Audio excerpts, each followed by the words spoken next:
committed to bolster access to education across the nation. Ruto said that his administration has increased the number of teachers to work in various institutions and even more will be added. Now, Foreign Affairs and Prime Cabinet Secretary Musalia Mudavadi has rubbished off speculation that Kenya is at loggerheads with her neighbours, asking the media to shun peddling the speculation. Speaking in Busia, in an event attended by Ruto, Mudavadi said Kenya has instead been at the forefront in advocating for peace in the East African region. His sentiments come amid claims of tension between Kenya and some of our neighbours, notably Tanzania, Uganda and the Democratic Republic of Congo. Recently, Tanzania suspended Kenya's national carrier Kenya Airways flights to the territory in what it said was retaliation for Kenya denying its cargo planes to operate from Nairobi. Now, Deputy President Rigathi Gachagua has asked Mount Kenya leaders to unite, shun divisive politics and promote greater participation of the youth in productive socio-economic activities. Speaking at Kiambu Golf Club during a Thanksgiving ceremony for golf champion Michael Karanga, the Deputy President said there was a political scheme to divide the Mount Kenya region voting bloc. He, however, said the schemers will not succeed in their mission, as he asked the leaders to focus on development and socio-economic growth of the people. Accompanied by tens of MPs from the region who declared to rally behind him, Gachagua asked the leaders to be united by the vision of a strong and prosperous community. On a sad note, and a human head, which police suspect is that of late Jomo Kenyatta University of Agriculture and Technology student Rita Waini, has been recovered. The head was found Sunday at Kiamba Dam in Kiambu County.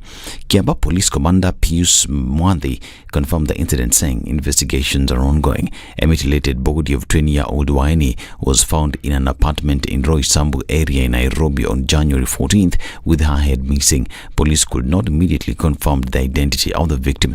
The family would then come out to reveal that the victim was Waini, who had left her aunt's house in Syokimau to meet a friend.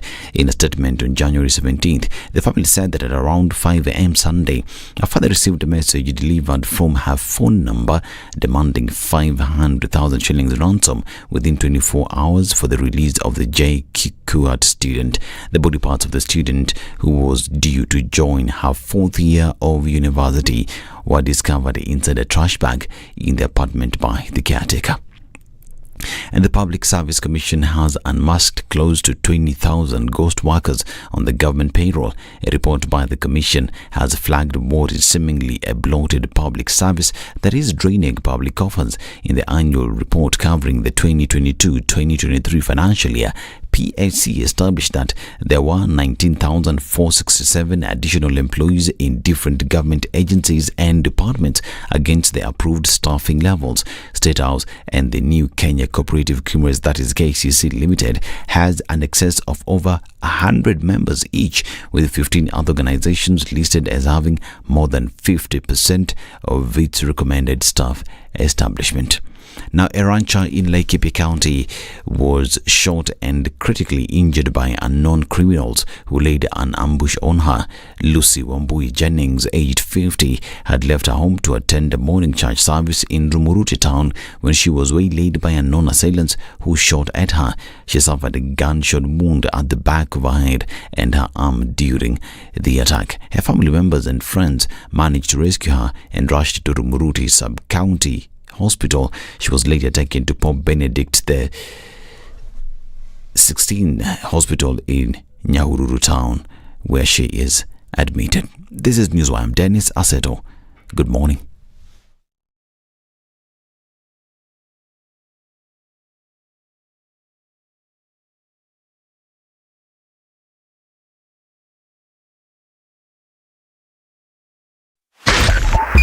.5 SpiceFM, Kisumu. The following takes place from 6 a.m. to 10 a.m. every weekday on SpiceFM. It's critical that people pay taxes, but then taxation has to have a limit. When you start overtaxing people beyond certain limit, then this is now we call robbery with violence. We are all struggling, but we don't show. If you're not doing well, shame on you. But you have to say, I'm broke and I'm struggling. We are not okay until everybody is okay. We are pretending to have political parties. Why don't we just be honest? And we say, these are the Luyas, these are the Kambas, these are the Kikuyus, and we find ourselves in Kenya. You know, with politics and leadership, no matter what you do, there will always be a complaint. There will always be the assumption that you're either stealing or you're not doing things right. As a leader, don't fear. If you know you're doing the right thing, you've thought about it, you've got an expert advice, do it, then understand later. This country, we don't need prayers. Prayers is between you and God. Good governance and thinkers who care about the country and not their stomach. That's what we need. The Situation Room, Kenya's biggest conversation. If you go out of this country and come back the same person, then you have a problem. Buy land, 1 million. Put it there for 5 years. What's the purpose? It'll have increased in value. No, that's the thing. That's darkness. That's an eclipse. You don't do that. I hope you don't believe that a hustler is a poor person or that all hustlers are poor. I've seen that conversation. Tell us, who is a hustler? Who is a hustler? Hustler is a person who is making a living through hard work. Corruption in Kenya is a political accusation. The people who are actually corrupt are not pointed fingers at. Kenya is not free. Kenya imeshikwa na mateka. It's under siege. Have you seen that lodge on Nyeri Road? Very high fence. You can't even Windows sleep inside. up near the ceiling. Yes. And if you walk there at midnight, you see bats the size of cows. And when it rains, it doesn't rain on that building. Yes. When you're at All Saints and it's raining, it doesn't rain on that building. The things people will believe. The Situation Room, Kenya's biggest conversation. If a lion shows you its teeth, it doesn't mean it likes you. It doesn't mean it likes you. It wants start. A liar calls as witness one who is either dead or far away. Say it in Kiswahili. Ben low nin inte nin there ayu markati kadikta. You know this character called liar. He has disturbed people. So when you tell him who are your witnesses, he will take you to a place where it is difficult to verify. For someone like me who sweats a lot, I cannot survive there. Sweating is biblical. Good. And you must blame it on Adam, not me. Because Adam messed up and he was told, "No, you fellow, you, by the sweat of your brow, thou shalt eat." The Situation Room, Kenya's biggest conversation. Good morning, this Monday. All right, what are we looking at in terms of traffic today? Well, there goes the screen. Okay, here we go. On the Thika Superhighway, just a little bit of that coming into the city today. We'll see some movement getting towards the CBD. As you get onto Jogoo Road, you should be fine going all the way through towards Landis and then out towards Kamkunji at the roundabout, but nothing too earth-shaking at the moment. Uhuru Highway looks good. Mombasa Road out towards the CBD and some traffic on Gong Road this morning, but again, nothing too crazy. We're just starting off Monday. Let's see how it pans out. In the meantime, we'll talk on SpiceFM KE on X.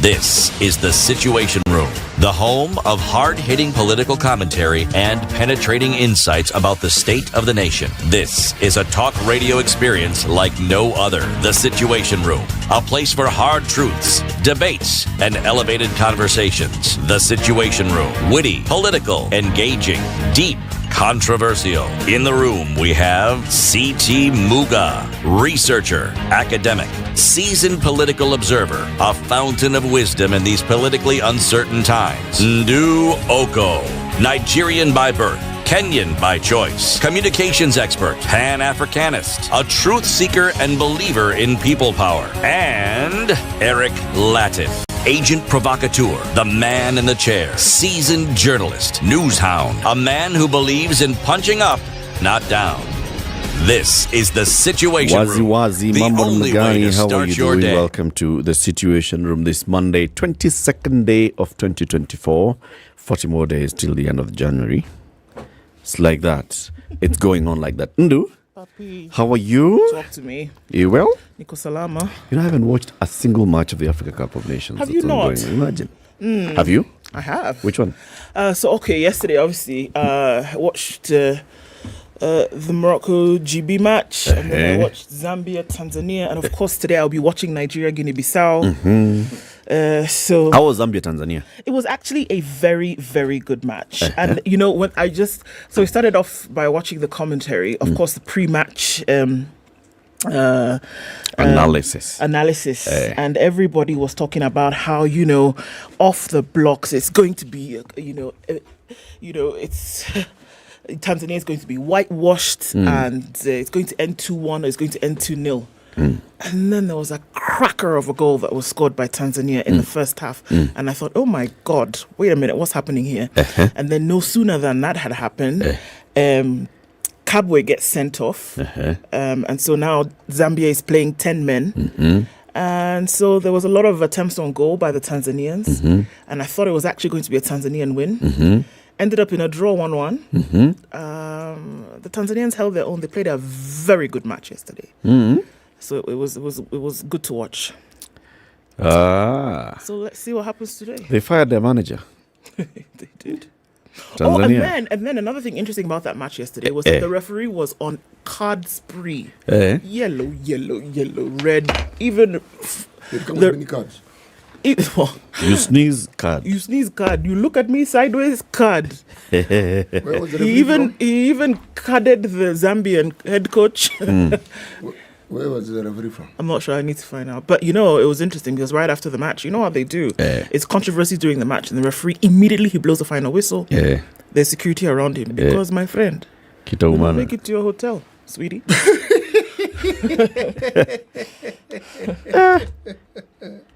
Yeah, that was interesting. So let's see. Cup of Nations, interesting. So have you watched any of the matches? No. I'm yet to watch. We're still in group stage. I hardly ever watch football. It's not that I don't like football. It's just one of those things. I have to purpose to watch, but I'm not going to sort of like... But you're not going to purpose. You're not going to purpose. Let's see, the purpose hasn't arrived yet. Well, it was fun. Yesterday was the day of draws, so let's see what happens today. Okay. I'm going to look forward for those matches. At least when you get into the other one, round of 16. Make sure then you start watching. Niko hapo nikiangalia mechi. Yeah. Good morning, Kilamutu City. How was your weekend? Good. It was, Very good. You look happy. He did. He came, I must say, Titi came in today bouncing and singing at the same time. Okumuka Jacket Friday. The man was on a mission. Apparently, as you see him here, mission accomplished. He was singing and look at him. Look at him. And let people see. Hey, like a smirk on his face. Like nyinyi mjui. Hamna habari. Nyinyi mjui. Mnaongea tu nyinyi. Mnaongea. You have no idea. Endeleeni tu kuongea mambo yenu. Hatujui. Hamjui kabisa. Kamwe. Things happened. My friend. Merci bien, monsieur. Okay, so all right. Take it like that. So today we'll have Jubilee conversations in the morning. Jubilee A. The Secretary General of that party, Jeremiah Kioni, joins us. Political parties realignment. What's in it for Jubilee? And then Jubilee B. So that's Jubilee A in opposition and Jubilee B in government. Okay? So Jubilee B in government. Aidan Kanan, he's the MP for Eldoret constituency, elected on a Jubilee ticket. Are we together? Are we together? Very good. He'll be here. Let's look about satisfactory leadership approach Kenya today. Talk about the state of the nation in terms of our politics and parliament and everything else. All these things that we are seeing. All right? Hii mambo yote. It happened leo. Sindio? Yes. And we'll also be reminding you about kiwi and the reason why you need to buy kiwi. Yes, we will. It's because school fees is up for grabs. You need to do that. Yeah. Pick up a tin of kiwi. So you wake up in the morning today and you say, okay, you need to go to supermarket or where kiwi is being sold right now. Buy it. Pop the lid. Get that code. Then you'll dial *459 *5#. Airtime or data yours. You also enter into the draw. It could be you, one of the 4 that are winning 35,000 shillings in school fees. Do it now. Very good. Very good. 16 minutes after 6, live stream is on. If you know what you need to do, then do it. And if you don't know, let me tell you.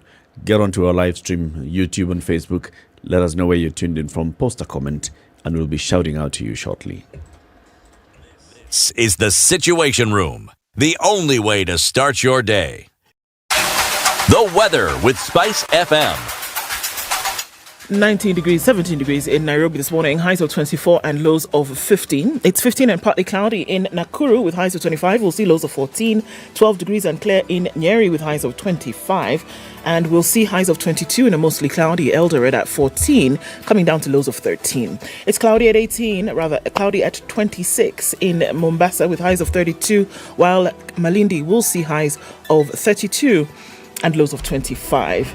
In Kisumu, it's 20 and cloudy, highs of 27, while we'll see highs of 27 as well in a cloudy Kakamega, currently at 18. In Kampala, cloudy conditions going to highs of 28 and lows of 19, while in Dar es Salaam, it's cloudy at 27 with highs of 31. We'll see lows of 27. We're looking at a mostly clear Johannesburg at 14 with highs of 28, and in Mogadishu at 23 it's sunny with highs of 34. Addis Ababa is cloudy at 11 with highs of 21, and we're looking into a partly cloudy Lagos at 26 with highs of 35 today and lows of 25. Kinshasa is clear at 25 with highs of 32, and we're looking into a -7 degrees yet sunny Beijing Monday afternoon, highs of -3 and lows of -11. It's slightly warmer in Paris at 11 with rain today and highs of 12 and lows of 6, while at 13 London is cloudy. It's -3 and clear in New York Sunday night, coming into Monday, highs of 0 and lows of -5. Mature, intelligent talk every morning. Spice up yourself.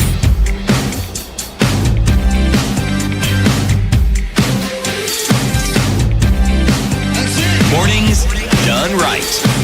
94.4 Spice FM, Nairobi. People are online this morning. Don Sabwa is here and he says, good morning, everybody. TSC did not transfer teachers when it was unsafe in terror-hit counties, but now for invaded school transfers are PAP. Okay. Sir George Gashariri is tuning in this morning from Manchester and says, greetings. He says our transmission is off. Is our transmission off? We are here. Mama. Here it's on, there it isn't. And Anne Gore is tuned in this morning and says I wonder if she's sitting in the hills or she can see the hills from her window. The hills are alive. Where? With the sound of music. With songs they have sung. For 1,000 years For 1,000 years. Trust Real says a very good morning to you, and from Dubai somebody's wishing us a very good week ahead. Agri Momanyi says good morning, high five Arsenal. It's a bright Monday morning. Have a nice week, Spicers. No, this week we are focusing on AFCON. So, yeah, plus Arsenal. Chris Adede says good morning. Utawala is locked. Evans in Tabo says Bwakire Buya. Hey, wait, Edna, what does Buya mean? When somebody says Bwakire Buya, Bwakire Buya is what? Useme. Okay, sawa, you tell us. Salamu za asubuhi bwana. Sawa. Abdikadir Hawadle says, good morning, friends. Thanks for bringing sunshine to my life every day. Always a great morning with you as well. Robert Jogo is tuning in from Mombasa. Joe Mungai says, hello, good people. It's shameful for Boda or any Kenyan to take the law into his own hands. It's primitive. CT specifically, can you sing kila mtu atachukua mzigo wake to those riders arrested in Kitengela? What? Did you watch that thing? No. Oh my goodness. What is it? So, a lady is driving a vehicle, I believe it was a lady driving a vehicle. She hits a border rider with a passenger. with a passenger. One of them is said to have died as a result of that. So she, of course, knowing what the situation is, when that happens, she takes off and is making her way, but somehow gets stuck. And these guys have sent word ahead that, look, this woman is running away. The onslaught, CT, there were boulders this size being thrown into that vehicle. They wanted to kill whomever was in that vehicle. The vehicle is totally destroyed. Totaled, in other words. The police are there. They are trying to instill a situation of nothing worked. These guys said absolutely not. They want this person. Person could not come out of the vehicle because you come out, you're dead. You're inside. They're throwing boulders inside, of course, trying to. So police got the driver out the moment. Eventually. And then there was a passenger who was with her in the car. That guy was now left in the car. So as doing all these boulders and all, this guy is in the car. Receiving these boulders to his head and wherever. So eventually they also got him out. But it was madness. It was total. What I saw, when human beings just become animals. That's what it was. Total. And if given a minute, they would have lynched those people in that vehicle. It was clear. Let me say hello to the rest of you as we talk about that later. Rural Karaoke says, good morning, people tuned in from London in Ontario. Ndungo Karaoke says, good morning, warm greetings from Tigoni, the Limuru Highlands, lovely place. I'm looking forward to constructive conversations and good fun. Indeed. Akili Akiki says, good morning, tuned in from Uganda, Fort Portal. Namaste, good people. John K says, tuned in from a rainy San Francisco. Have a good show, y'all. Thank you, sir. Robinson Kisero is tuned in from Hong Kong. It's a chilly morning. Johnston Asava also says, good morning from the slopes of Mount Kilimanjaro in Taveta. Grace Cosma says, good morning, my favorite radio station. Hope Ndu City and Eric all watching from Doha. Well, okay, we are here. Oh, your punctuation, man. Hope you're all good, period. Watching from Doha, yes. All right. Good to have you, Grace. Dr. Venfik is also tuned in this morning from Tudor. John Mwangi says he's in here. Paul Momanyi is tuned in. Mashari and Jeru is here. Agola, we see you indeed. The AFCON matches are ones to watch. Joel Odondi Kassin is here. And William Munga, as well as Wiki Aarons and Cyrus Kalasinga, greeting us all this morning. And then suddenly everybody has appeared. Everybody is here. Good morning. Karibuni sana. City? Where to this week? North Africa. Okay. North Africa? Africa. Yes, we are in the country. It's actually not in it's a country, but it's a kingdom. Okay. We're in the kingdom of Morocco. Yay, beautiful country. It's very interesting. Very, very interesting indeed. It's in the Maghreb region. Now it overlooks where? The Mediterranean Sea, Atlantic Sea. The Atlantic Sea overlooks ocean. The Atlantic Ocean. Yeah, the sea which is called the ocean. Voila. That one. So, yeah? Right. Now the problem is it also borders southwestern Sahara. And we know there are bits of a problem there, isn't there? Yes. But that is a story for another day. Okay. Capital city. And most people think it's Casablanca. It isn't. Casablanca just happens to be the largest city. It's like Blantyre and those places. Yes. Its capital is called Rabat. Yeah. Okay. Now, official language. I found this one interesting. Arabic. Okay, but their version of Arabic, by the way. Yeah? Then there is a language here called Tamazight. Tamazight. GHT. Zikt. Bas, that one. Okay. But what they speak on a daily basis is Moroccan Arabic. Okay. And a bit of French. Don't worry, we're getting there. You know, we are getting there. There are parts that speak French? They speak French. Those are foreign languages. They speak English and they speak French. Yeah. Okay. But the languages that are common are this Moroccan Arabic, Hassani Arabic, Berber languages, and as Ndu put it, French. All right. Of the foreign languages, it's a language that dominates. Are there no parts of Morocco that speak Spanish? Yes, there are. There are parts of Morocco that speak Spanish. The architecture actually is quite You are very right. Mediterranean in nature. You're absolutely right. Colonization did leave its stamp on this continent, did it not? It really did. Uh-huh. Very good. The proverb. The proverb. By all means, trust in Allah. But first, tie your camel. Abi. It's true. Very good indeed. You trust. It's in fact it's imperative that you trust in Allah. But tie your camel, please.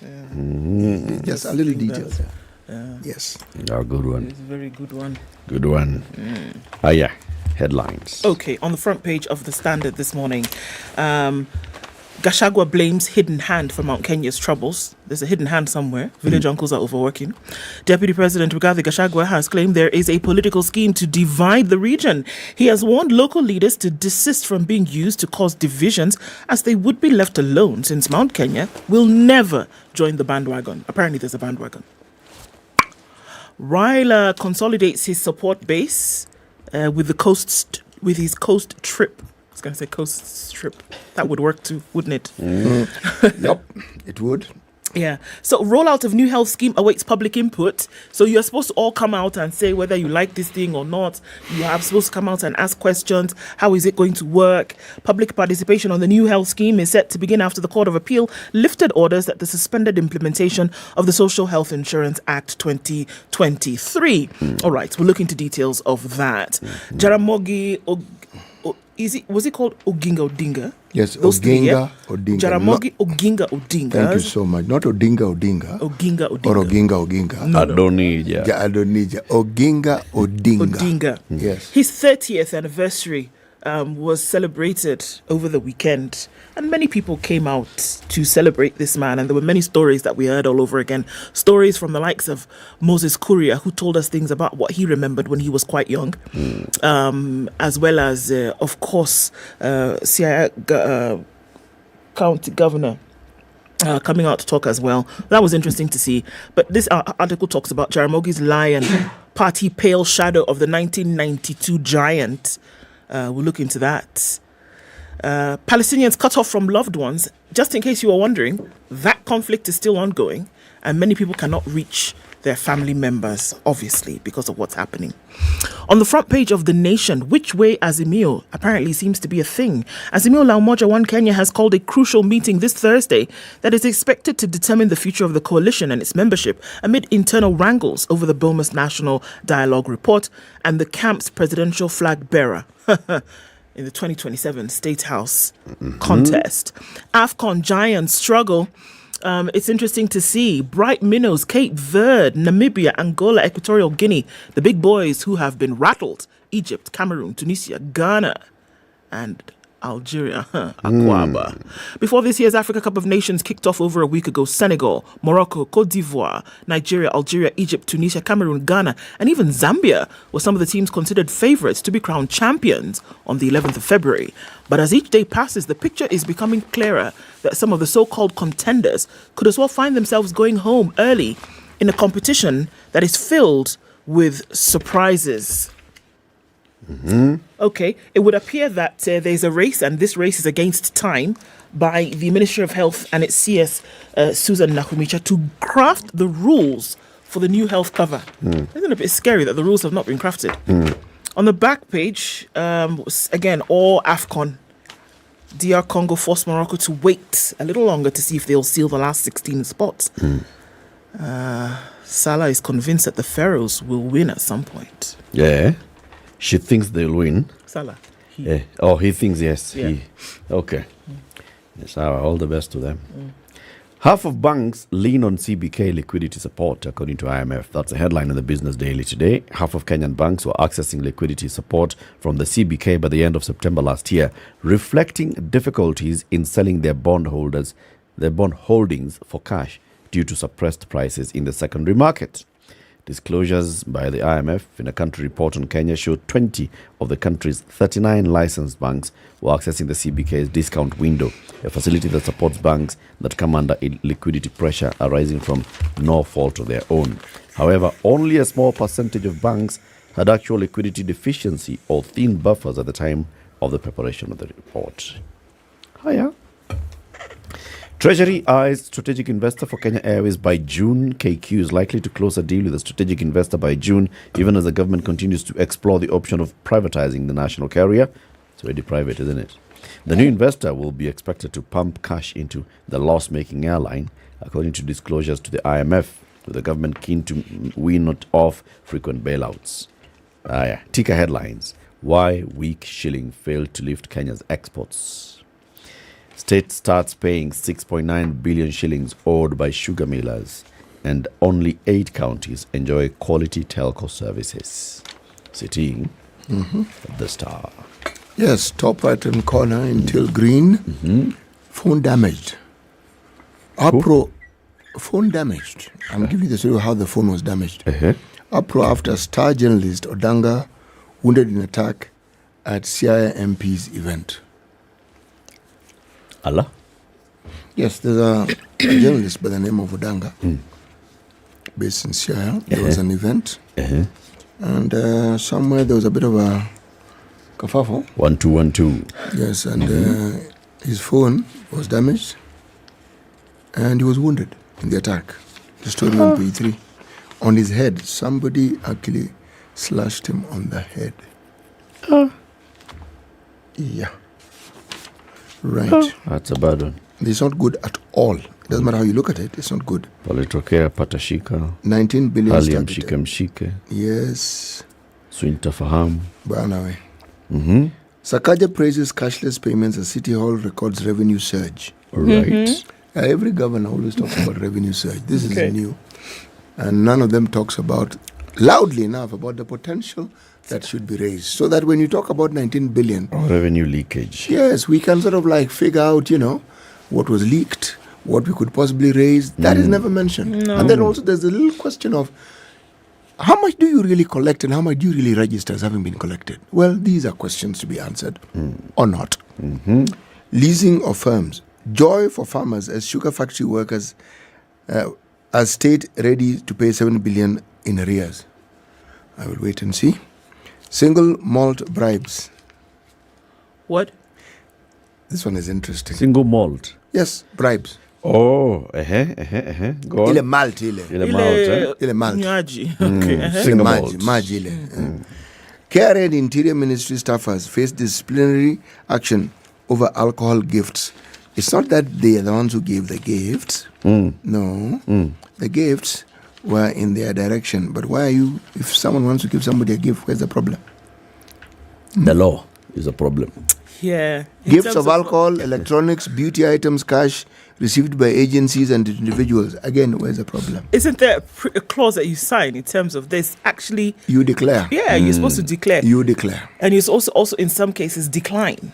Yes. Yeah. The decline bit, I'm sure they've interpreted it as optional.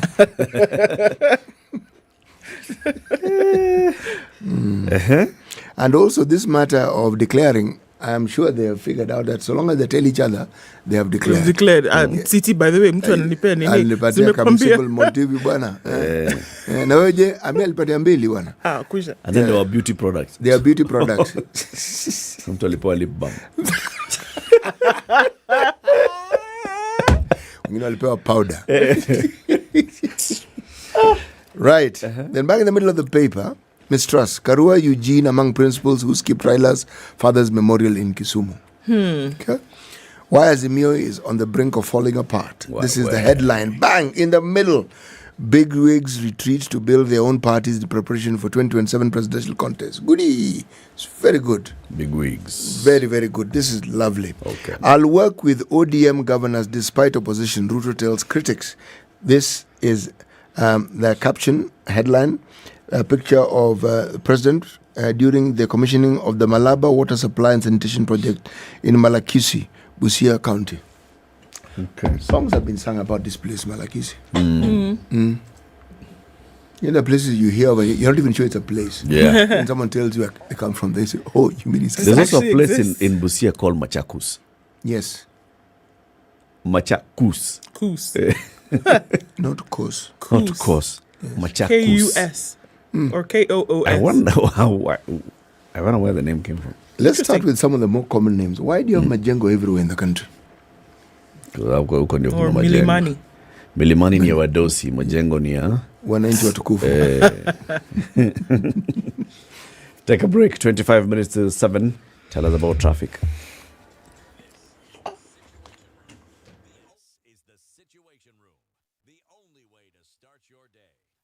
All right, a few minutes after 6:30 this Monday, we're looking at some traffic. A hold-up right around the Makadara train station, but it's not going to last you for too long because there's free-flowing traffic after that, all the way through to Landis and then out towards Kamkunji at the roundabout.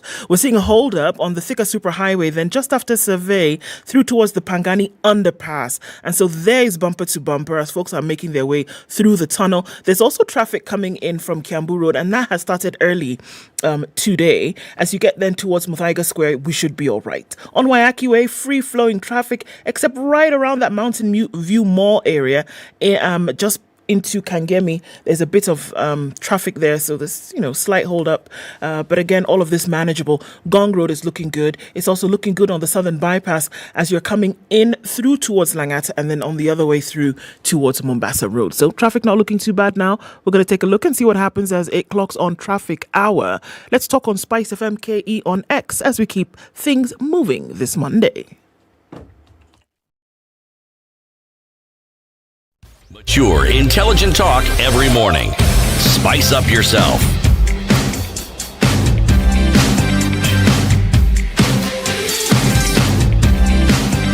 Mornings done right. 94.4 Spice FM. The Ministry of Health is working round the clock. That means, the clock ticks, they're working to have regulations that will enable implementation of the Social Health Insurance Act 2023 in place this week. Sources indicated that the goal is to have deductions effected starting this month. And, in our heads, there's still 40 days left in January. According to the Ministry of Health, there are only some 9 days. So they need to make sure that, they have everything in place so that they can start removing your money quick, fast, and in a hurry. The publication of regulations by Health Cabinet Secretary Susan Nakumisha is the only hurdle that stands in the way of President William Ruto's desire to realize universal health coverage for all in the country. So it follows an order by the Court of Appeal Friday, lifting the ban on the implementation of the law, which effectively delayed the publication of the Social Health Insurance Regulations 2023.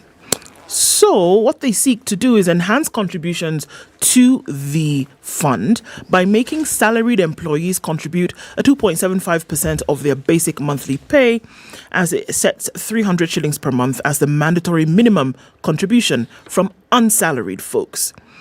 Nakumicha said yesterday that the fund, anchored in the country's health finance mechanism, will equitably protect people against financial and health burdens during a monthly, paying through a monthly premium. Now, on paper, it all looks fantastic, and it's great because who doesn't want something like that, whereby you contribute something nominally every month, and in the event that you should need medical care, that you then walk in with your card and you don't have to pay anything else. Yeah. Now, all of this is vested in hope. Hope that the funds that are actually collected will go towards this, one. Two, that the issues that have dogged a fund very similar to this in the name of NHIF will not dog this new fund. That there will actually be a realization of more people on the grid. Because the only way such a thing works is that the more people you have contributing, the more in terms of services that you're able to give. Yep. So I really do hope that they will have a really robust mechanism for bringing people on board and actually having people contribute this amount. My only reservation here is I would hope that by the time they're coming to the public, they'd have a proper and clear roadmap. That's it. That shows, so if they're going to the people and they say, you, the people of Tamu, okay, your X population, your health facilities are this and this and the other, it would mean that you would be attached to this health facility like this.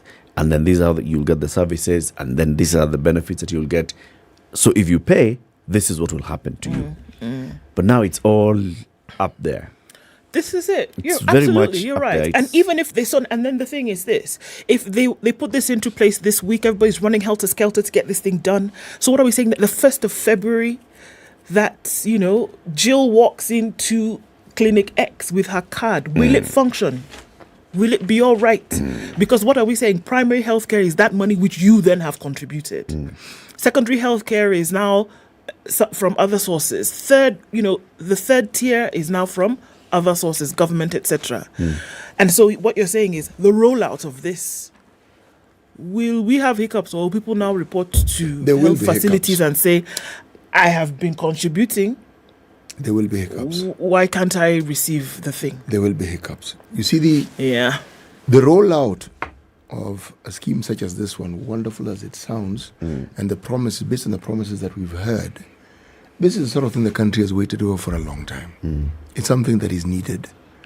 But for it to work and for it to be understood, beyond proclamations that you hear, do you hear a step-by-step rollout and a step-by-step understanding of how this thing will work, repeated over and over and over, so that people actually understand? No. When you have this card and you want to go to, or you need medical help, and there is a clinic in your neighborhood, a government clinic, a government dispensary, this is what you do, okay?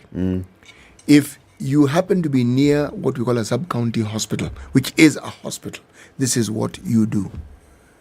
And if you need to pay, this is what, everything around it. Do you see or hear of a campaign that has been set out so that this is something that you're being told every single day? And then you're told 20 days to launch, 10 days to launch, 5 days to launch. So that by the time it's being launched, it's second skin. Everybody knows what to do. It's been saturated into your system. You cannot say you do not know. Yeah, well, the answer is no. Precisely. So then, and even when you do that, there'll still be hiccups, by the way. But the hiccups will be manageable hiccups. Because there is a process. And there will be also the mention of, in the event that there's a problem, this is what we do. Okay? But do you hear that? No. You only hear of proclamations and promises about what we're going to do, how we're going to do it. For heaven's sake, piecemeal. Something as important as this. When you talk about things and prioritize the importance of it, there are very few things as important as this particular scheme. This one. This is a big one. This. Because do you know most families, forget food, shelter, school, people spend a lot of money on health matters in this country. Oh, yes. It drains families. Health matters have been known to bankrupt and completely impoverish families. Health matters. So this is serious. And you see, their whole approach and the discussion around this is, for the first time, we are initiating a preventative care system. For the first time. Yeah. Promotive, preventative. So that you don't get sick and get to the point where you need to fork out those huge sums of money. Now, something as important as this, something as monumental as this, something as earth-shaking as this, you're telling me that this is how we're going to go about it. Yeah, and what you're telling us is that we're working around the clock to make sure that we have the regulations in place by the end of the month. So not so that we can share the information, so that we can deduct the money. Let me tell you, the people who work in the Ministry of Health, any ministry in this country it's populated by very capable people. People who've been around these systems, who know how these things work. And what will surprise you, who even have a blueprint of how this thing can work and how it can be rolled out. Why is it not being rolled out in the way it should? You'll always find that the people who designed something, the people who designed a program, are put on the side. Yes. They're very rarely the implementers. Yeah. And then the implementers are now other people who don't have the full understanding of what this thing was all about. No, they don't. Because the guys who actually drafted it maybe had even thought further into, so where are the minefields? What would be the questions? What will it, how can we navigate around these issues? They have it. They had thought about it. Or at least they're prepared in their mind to think about it. Now you bring it to somebody who's completely new. The first thing they're trying to do is understand this thing. Their understanding is completely warped, probably. They have not... don't even know how many people are active members. Yeah. And then you start having triaxis, live trials of programs. I was thinking about it this morning. Live trials of people's lives. Of people's lives. Health, live trial is about to happen. Education, live trials. The other thing of visa free, visa no ETA, live trials. Immigration. It is really, really, really sad and annoying. You know, one of the things one is never told. When you hear, for instance, let me talk about a field I understand and I've been in, HIV, and you hear of a policy that, say, WHO is implementing. Yes. What you're not told, by the time they implemented that policy, the research that has gone on, not in one country, in multiple countries at multiple levels, and the diversity of issues being looked at are very many. By the time they are publishing and saying this is a policy, believe me, those findings have been peer reviewed. They have looked at this thing and they've figured this, we know. So they even know what doesn't work, what works, how it works, how it shouldn't work, how it doesn't work. Case in point is what you call test and treat. Nowadays, if you're tested HIV positive and you test HIV positive, you immediately put on drugs. Yeah. Because multiple research projects determined that when someone is immediately put on ARVs, not only do you limit to the point of almost eliminating any possibility of any of these untoward diseases getting into someone's body and affecting them for life, but the likelihood of that person living a fulfilled life, fully fulfilled life and well, is that much higher. I'm putting it simply. That's the statement. But beyond this statement and before this statement, a lot of work over many years took place. We started off this program by looking at, was it 4 counties that were piloting this scheme? We're told the pilot was through. No report was ever shared. Yes, and yet we're told reports were written. So that was the whole purpose of the pilot. You know, that gave you hope. You said, we are piloted. This is very good. We'll at least have something to go on. But also they were piloting a whole completely different thing from what they intended to implement. What we're seeing now is not what was being piloted. It's not what was piloted at all. What they were piloting is government putting money somewhere and then telling people, come, we will pay for you health. Anyway. Remember, there's a time, was it early last year? When President William Ruto went to visit the Galana Kulalu project. And the Galana Kulalu project, and he said, we are going to actually do some PPP projects here. And we will give some private sector players access to the land to come and do projects for food security. Church one of those, was, you remember? Church was one of them, I think. Church. Anglican Church. Sorry, please go ahead. Yeah, some of them included religious organizations, and others included a company, Twigger. Remember Twigger Foods? And then later we had the Twigger Foods that transferred some of this into a special purpose vehicle, so-called special purpose vehicle called Celu. Celu has put up a public announcement today in the papers. And they say they've made remarkable progress in the Galana Kulalu Food Security Project in a significant stride towards enhancing Kenya's food security. Celu, in collaboration with its key partners, has concluded the development phase of the Galana Kulalu Food Security Public-Private Partnership Project pursuant to the PPP Act. The development phase, covering 500 acres, was a feasibility assessment to evaluate the viability of large-scale commercial maize farming in the 1.75 million acre government-owned Galana Kulalu Ranch. I have a problem with that. What's immediately. What's the problem? This Kulalu area from the very beginning was earmarked for agriculture. Yes. It was not earmarked for anything else. Yes. So in terms of feasibility for whether this land then is able to produce the large scale produce that we were looking at, that had already been established.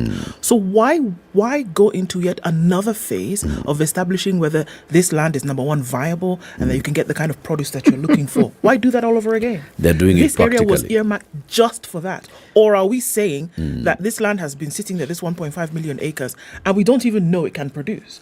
Do you remember they told us? They know it can produce, but do they know whether it can have viability of large-scale commercial farming? What was the farming for before? It was to feed Kenya. Is that not commercial? At all. No, large scale. It was just small. It was 400,000 kilo. 400,000. Remember, there was a project with the Israeli supported Who now project. said they've never seen such a thing like this in heaven and on earth, and then they left. Yeah, and so there were many questions on: was there a report? Was it feasible? Was it not? If you're coming in as a private sector player and you hear, oh, Israelis came, Israelis left, can you start investing without first of all checking? Is it possible? Maybe that's what they're saying. So they're saying to build the pilot, Salu established to invest in and transform the Galana Kulalu irrigation project through innovative and sustainable farming practices. They undertook several key initiatives to ensure the success of the development phase, including partnering with a consortium consisting of Leaf Africa, Campo Brazil, and Brazil Africa Group as the project implementation partners. They worked with Bayer Crop Science Division, Panar Seeds, and Savo Seeds to identify the best seed varieties. They developed a detailed soil map in conjunction with Crop Nutrition Lab. They worked with Yara International and Elgon Kenya to develop fertilizer blends that met the needs of the soils in Galana. The recently concluded pilot phase has yielded remarkable results. What?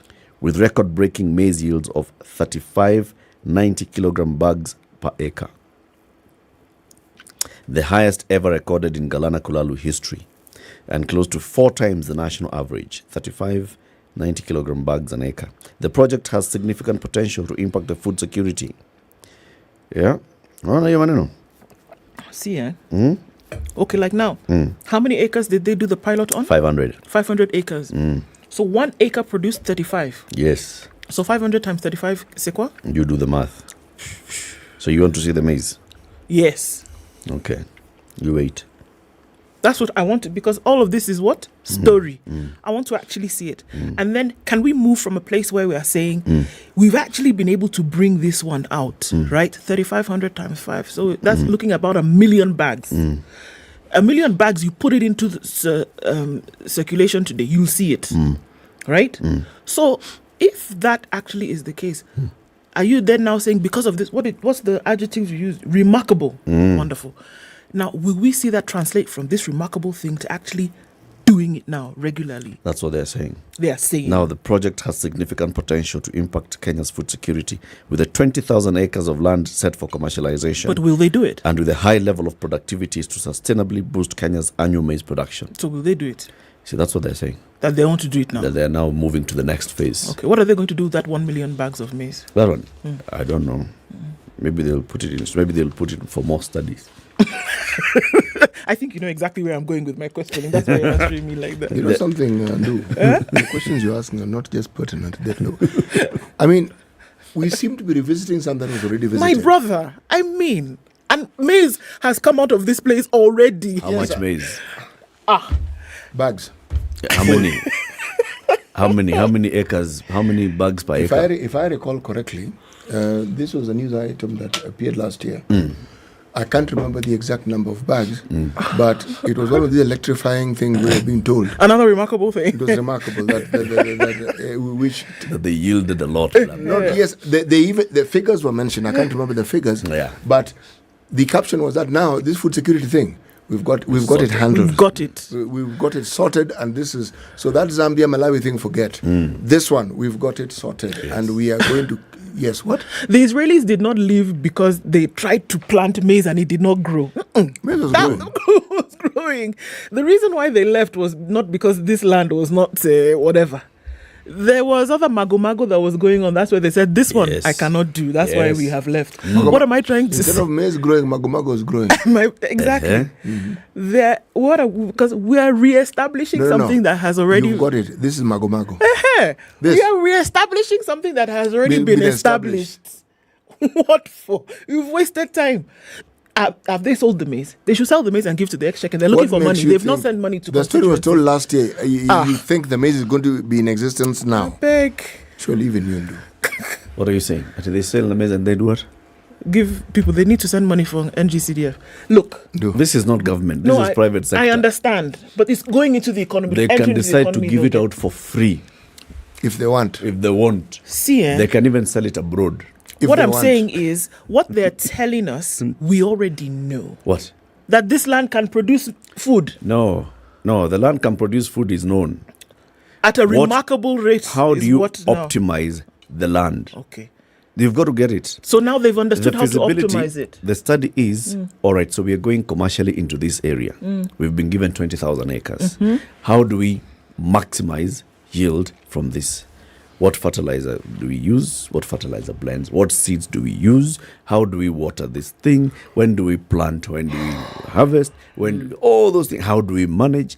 All those things. So now they found them out? Now they have done the pilot of 500 acres. They have seen we can actually get 35 bags per acre never seen, never heard of in this republic. It's very good. Now they're saying, now we are going now big time. You wait. Okay. Eric, what's today? Today is the 22nd of January. Yeah. Edna, mark this date. How long does maize take to grow? Who knows, man? Depends. It There depends are on where. places that have two in harvests Galana in a Kulalo, year. it could be 3 months. There are places where it's 1 year. Okay. The truth is this: it would have been impossible for even the Israelis to have gone about the business they were going to unless that concept had at least some element of proof to it. Yes. Yeah, let's start there. Even the investor, yes, you're right. The investor wants to determine whether what they've been told or whatever they've read or whatever the findings were actually true. So they enact their own findings. Their own pilot. Yes, that again is also acceptable. But you know something? It is impossible for a government like ours to enact on such a big scheme if everything we're discussing had not been done. It is not possible. All this had been done. That's why there was that noise and pump and value. This is what we're going to do and this is what we're going to do. It had been done. It's like now someone telling me that, you see, we have this Freeport area that we're building in Dongokundu, and somebody wants to put up his own little shed to do whatever it is people do in small sheds. Okay? But he's going to do his own feasibility study.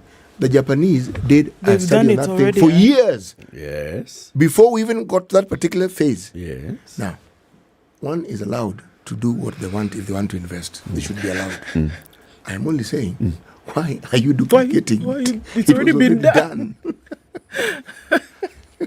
Because you don't No, trust. they found out that this one can come with power foam. That's what now, the one they've done. You put in your money to see whether this one, you want me to come in and say, ati, okay, I'll start 20,000 acres. Ati, give me fertilizer.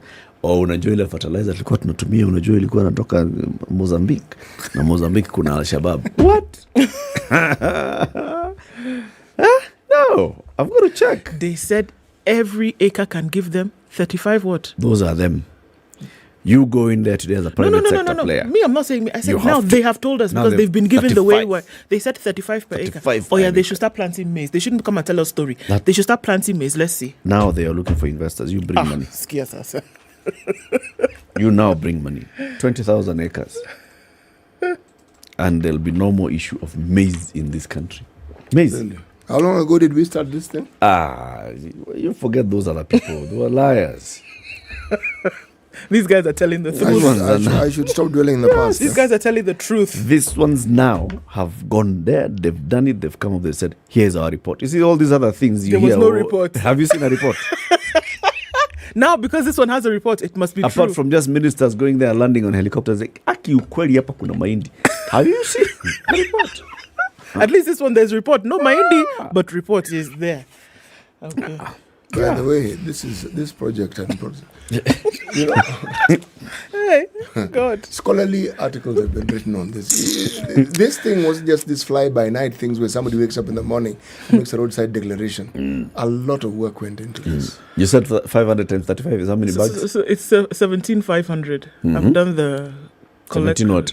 17,000. 500 bags. 500. Okay. Yeah. So now start food looking for security them. done. Yeah, sorted.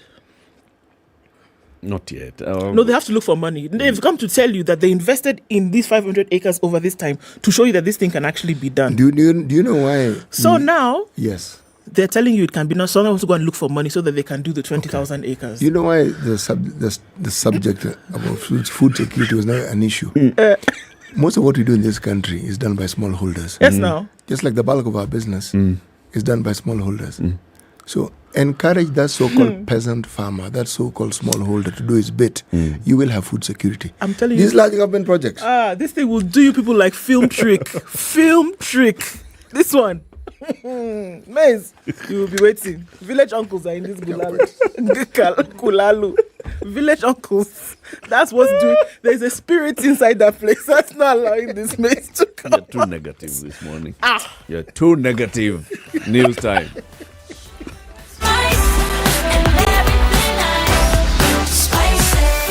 Spice up your life.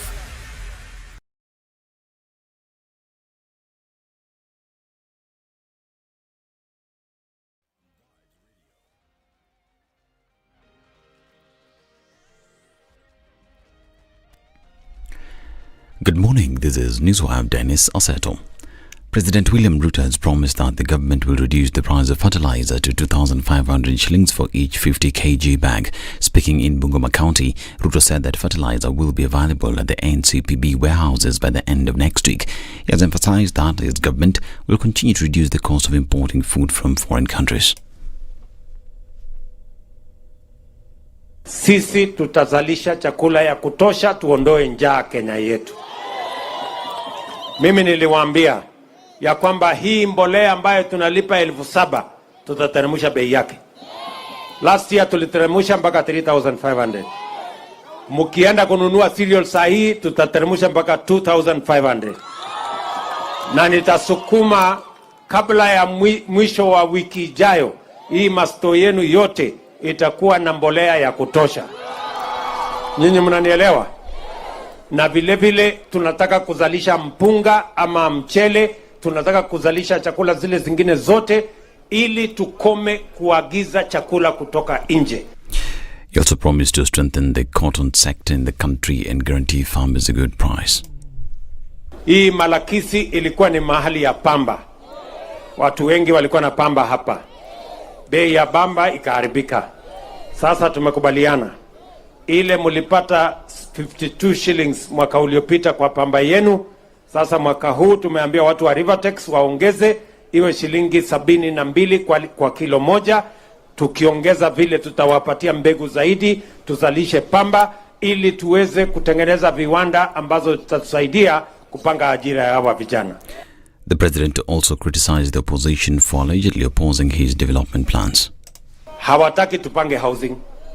Hawataki tupange digital jobs. Hata ile ya kuenda ngambo wanapinga.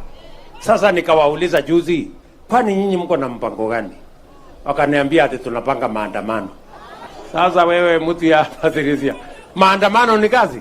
Ati tusimamishe housing, ati tusimamishe digital jobs, ati tusimamishe export of labor, ati kwa sababu wamepanga maandamano. Hawa watu si ni watu washindwe kabisa ama mnasemaje? Mimi nauliza nyinyi, hii housing iendelee isiendelee? Kuna watu wanasema huko kotini isimame. Foreign Affairs and Prime Cabinet Secretary Musalia Mudavadi has rubbished our speculation that Kenya is at loggerheads with our neighbours, asking the media to shun peddling the speculations. Speaking in Busia, Mudavadi said Kenya has instead been at the forefront in advocating for peace in the East African region. Na mimi nataka niombe wenyeji wetu, ndugu zetu ambao wako kwa media, tafadhali, Kenya is not at war with any of its neighbors. In fact, Mheshimiwa Rais is on the front line kuleta amani katika eneo hii. Mataifa yanayumba yanapigana, na rais wetu William Samoei Ruto yuko kwa mstari wa mbele kuhakikisha kwamba amani inarejea katika hizi mataifa, kwa sababu vita kule vitanyemelea hapa. His sentiments come amid claims of tension between Kenya and some of our neighbors, notably Tanzania, Uganda and the Democratic Republic of Congo. Recently, Tanzania suspended Kenya's national carrier Kenya Airways flights to its territory in what it said was a retaliation for Kenya denying its cargo planes to operate from Nairobi. And the Teacher Service Commission has reiterated its plan to ensure the safety of teachers.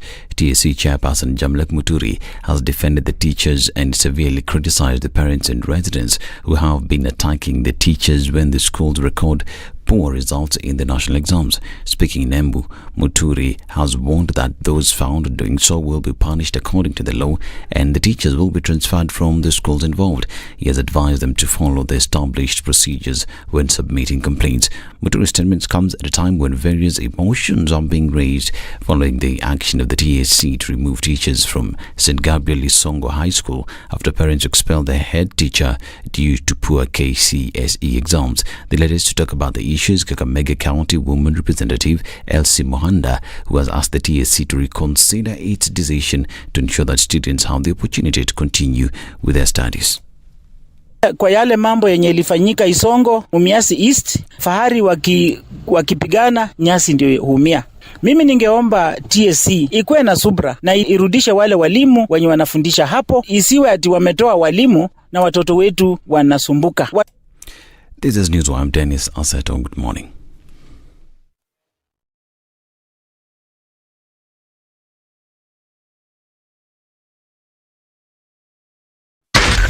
SpiceFM, Nakuru. All right, there's a little bit of a hold up on Naivasha Road. It's touching on Gong Road, coming in through towards the junction. Some of that will go up towards Riara, and the rest of it is going to find its way through to the city. Uhuru Highway is busy here and there at your junctions. The junction with Lusaka, also coming in at that junction from Langata Road, and then coming out towards the junction at Haile Selassie. That's busy. And the Thika Superhighway is bubbling with traffic this morning, buzzing with activity coming in all the way from Garden City, and also looking at some traffic coming in from KU, coming in from Githurai, Clay City, all the way up there.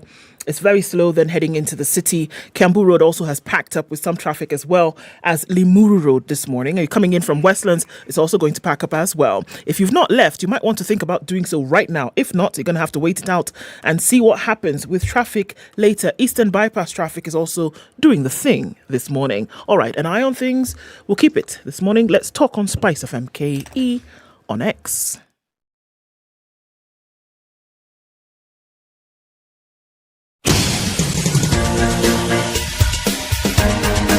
This is the Situation Room, the home of hard-hitting political commentary and penetrating insights about the state of the nation. This is a talk radio experience like no other. The Situation Room, a place for hard truths, debates, and elevated conversations. The Situation Room, witty, political, engaging, deep, controversial. In the room, we have C.T. Muga, researcher, academic, seasoned political observer, a fountain of wisdom in these politically uncertain times. Ndu Oko, Nigerian by birth, Kenyan by choice, communications expert, Pan-Africanist, a truth seeker and believer in people power, and Eric Latif, agent provocateur, the man in the chair, seasoned journalist, news hound, a man who believes in punching up, not down.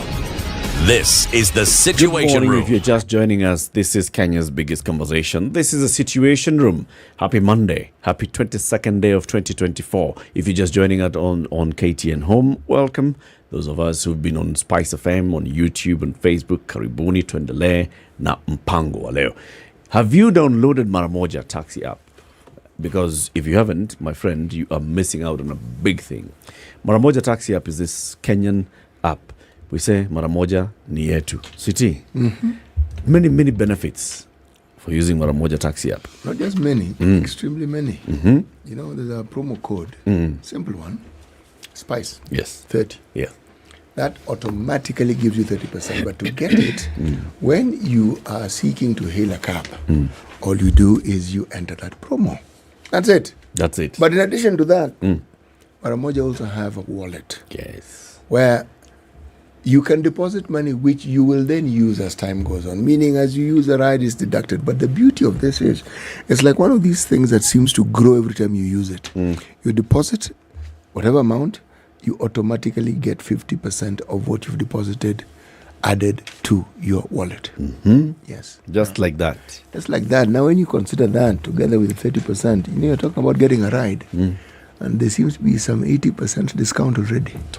Just from the very beginning. Sounds like a good thing. I mean, if you ask me, things can't get any better, can they? It's a very big thing. Over 8,000 taxis signed up on Maramoja Taxi app, and they're available in Nairobi, Mombasa, Nakuru, Kisumu, Eldoret, Naivasha. All the major towns and cities. Yes, in this lovely country of Kenya. Yes. Also, if you have not thought about why you need to buy Kiwi, I mean, we've been telling you this since last year. Oh, buy Kiwi, why data? Oh, buy Kiwi, why airtime? Buy Kiwi, why? Because school fees. Imagine, school fees can be paid because you walked into a shop today and bought a tin of Kiwi. Remember, not just any tin, so don't complain. Yeah. The tin with the new logo, that's what we're looking for you to get. Pick that up. Give Mheshimiwa Jeremiah Kioni our so that you can see what I'm looking for. A tin of Kiwi. A tin of Kiwi. Yes, with the new logo. You see this beautiful yellow logo here? Oh. That's what we're looking for. So will you today, I can even go with you. We go to the supermarket or shop somewhere where, wherever. We buy a tin of this, right? Under the lid, there's a code. And then there's this yellow starburst here. It's got that number, *459 *5 hash. Okay. We're going to dial that number, and then we'll put the code that we find under the lid in here. Instantly, we win airtime or data. Okay. Whichever one comes to you, you'll take, isn't it? Yes. Now, thereafter, you also then get a chance to enter into a draw. This draw, every week, 4 people are winning 35,000 shillings. Wow. 35,000 shillings, sending children to school is a big deal. It's a lot of money. It's a lot of money. It's a lot of money. And there are a lot of children who don't have that. It's a lot So of even if money. you don't, you're not the one going to school, you don't have the children who are going to school, there's somebody who needs it. So how about we buy a tin of that so that somebody can There go are to very school? few Kenyans who can give you that 5,000 shillings this morning. Imagine. So, Mheshimiwa, you know very many people in I'm Tarago a member of- constituency yes. who would definitely, I'm sure they reach out to you for support. Buy that child kiwi, they go to school with kiwi, and also they stand a chance of getting school fees. I have an answer for them when they call me. Yeah. Kinawaramba. Hey, I'm a member of the United Club. And I see this kiwi somewhere where you go for in the restroom, right? In case you want to polish your shoes. But also. way, The good United gentlemen's Kenya clubs, those ones. Karibu sana Mheshimiwa Jeremiah Kioni. Asante sana. Happy New Year. You haven't been here this year. It's an opportunity to come again to Spice, and I'm happy and thank God. And Happy New Year to your viewers, and you have many. Yes. Yeah, you have many.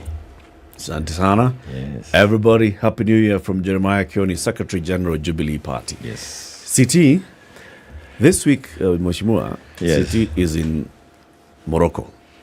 Kingdom of Morocco. Kingdom of Morocco. Kingdom of Morocco. Don't just go around calling it Morocco. It's not just Kingdom. Although it's your neighbor's Gave blood. birth to Sahrawi.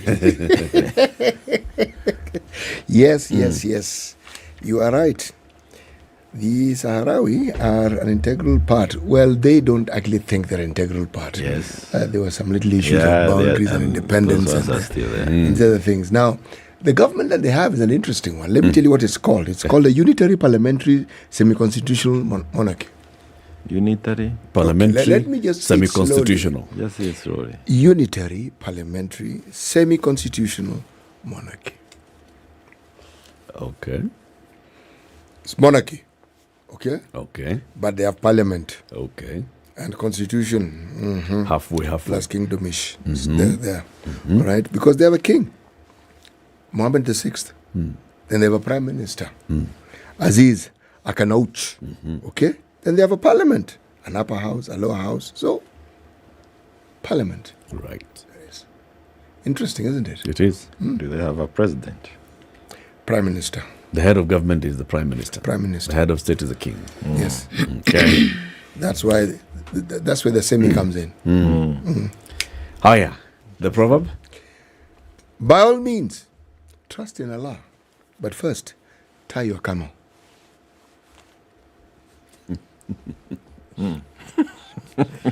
Jeremiah, what do you make of Which this? was proverb? staring at me saying, "Where, kwani, unaongea nini?" It is faith in Allah, but you must action is important. It's very important. Yeah, Yes. yeah, faith, but action is also important. Yes, Allah is not going to tie your Ngamia camel. haitapotea lakini ifunge pia. Yeah. Yes. It's a good one, right? Faith in Allah, but first tie your camel. First tie your camel. Yes. Do you think it speaks to you? I think it does. It speaks to Kenyans. Hapa naenda kulala katikati ya barabara na useme gari haitakanyaga. Utakanyagwa na tukuje Masiki. Uombe Mwenyezi Mungu akulinde kwa magari, lakini pia uondoke katikati ya barabara. Yeah? It's what you do. Yes. Yeah. Yes. Your own efforts. Unasema tutaondoa hii serikali ama hii regime, lakini pia tafuta kura. Because bila kura hakuna kitu mtafanya. Hakuna kitu. So can we say that you did not tie your camel, the ones that went into Kenya Kwanza from Jubilee? Pengine kaba ilikuwa fupi zaidi. You trusted in Allah. Trusted in Allah. You trusted in Allah. There was quite a bit of that, I must admit. And then the camels just went. There was a lot of believing that we, in ourselves, and that like all was done and dusted. But we are now being dusted properly. Kila siku. Mwaka mpya. What lessons have you learned so far? I mean, just looking since August 2022, as a party Jubilee, going into that election as the biggest party, coming out of that election wounded. What lessons have you learned as a leader of the party? The party must have its own structures and must rely less on other structures. Admittedly, having been the party in government, there was almost a very thin line between the structures of Jubilee and those of government. When we wanted to do something at maybe a ward level, there was always that confidence that the powers that be could call on the chief, and you expect that to happen with the government of the day. And the chief would easily answer to the questions that would otherwise have been answered by a structured party. So one of the things that we must do as of necessity is to ensure that the party has structures all the way to the grassroots, and structures that answer to the party, not to any other system. And that's one of the things we've been doing for the better part of last 3-4 months. And what we would want to continue doing for the coming 2-3 months again. By end of March, we would want to have structures across the country within all the counties for our party. What structure, basically? Structures Because means that... I'm sure if I went to the register of political parties, yes, even if I came to your office, yes, you'll show me a constitution, yes, you'll show me very many documents that have structures for the party. Yes, but structures that must have the human support. It is ensuring that we have a chairman at the constituency, at the county constituency and the ward level, and perhaps more, and ensuring that not just a chairman, it is a chairman with all the other officials, and where possible, open offices for them, so that those who have would want to make some inquiries, they know the fixed board for that party. And of course also ensuring that we are permanently recruiting new members. What happened last year is that because of it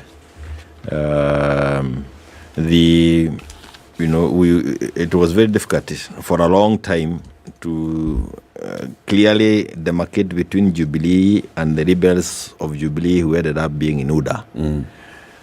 So there are those who thought were with you, but were never with you. And this only came to be known to us after the elections. And that actually even is part of why we ended up with some pull and push within the party. Things that we are still trying to sort out, but things that now will be sorted out by the Kenyans themselves. It's no longer an issue that you want to play around with. People have come of age and they have understood some things much more clearer than it was before. Does this mean elections? Elections? Because Jubilee has never had this. No. To the contrary, we had our elections in the month of March 2022, which ended up with the NDC. They may not have been elections in the campaigning that you know them, but we have officials, we have had officials in all those areas. But again, the 2022 elections completely disorganized parties, and especially Jubilee, because our main area is Mount Kenya. We are across the country, but our major block of membership comes from within Mount Kenya. And that is where also UDA did havoc on us as a party. So what I've been doing the last couple of months is to ensure that those who we are able to identify offices that are vacant, and then go through a process to ensure that we have, again, genuine leaders. And the good thing about it now is that you are picking those whom you can call diehards supporters, those who withstood the Yellow Fever, and those who have even withstood the enticement that have come from Kanan and State House, because they are permanently available. It's like the newspapers you buy on the road as you drive. Those incentives, you know, are permanently available. You walk to car every time. So if you see a person who has been able to withstand those kind of temptations, is a person that you can have faith that you can take on the journey that we have with him without fear, like it was before. What's the end goal for Jubilee? The end goal for Jubilee? Yeah, what's the end goal for Jubilee? Because there seems like, you know, many stops talking about the leadership of the party itself in question. Who's the leader? Who is not the leader? Who wants to be? Who doesn't want to be? All kinds of things have been happening. And if we're now saying that we're at a place whereby, according to what you're saying, there's certain streamlining or alignment that's being done, on to what end? One is that it is not just within Jubilee. It is something that is being done by all the parties within Azimio. And any other party that is interested in being relevant in the coming months, you have to do what we are doing. You have to do what ODM is doing. But the end game for Jubilee is to ensure that this regime is home, or this outgoing regime is properly replaced. They have only 42 months left. And you heard William himself saying that he was not interested in running for 2027 if he gets there. But again, you hear him, you know, that flip-flopping tells you of people who are not confident in what they are doing and certainly doubtful of any comeback. So our end game is to ensure that there is an alternative, viable group of people who can help this country move on. And it is not an end game of Jubilee alone. This is something that I would want to say loudly here and also say loudly when we are with Azimio. Any of us who wants to break away and think you can do it alone, you want to give William another period to really harass Kenyans. We must be determined to move on together as a team called Azimio, or if anybody wants to come up with another name, it really doesn't matter, but I really would want us to move as a team. Okay, I hear and you saying. And when we get in, we also don't get to manage the country like this. We are really going through this one-man guitar. I see it with Mugithi, one-man guitar with the whole praise and worship team behind of Uda. So today Busia playing one-man guitar, tomorrow you can't run a country that way. And Kenya is a country that we should never ever allow this to happen again. By the way, the late President Mwai Kibaki cautioned us when we were doing the new constitution. He asked us, "This kitu mnasema presidential system, Wakenya wataielewa na wanaielewa kuona viongozi wao kwa serikali."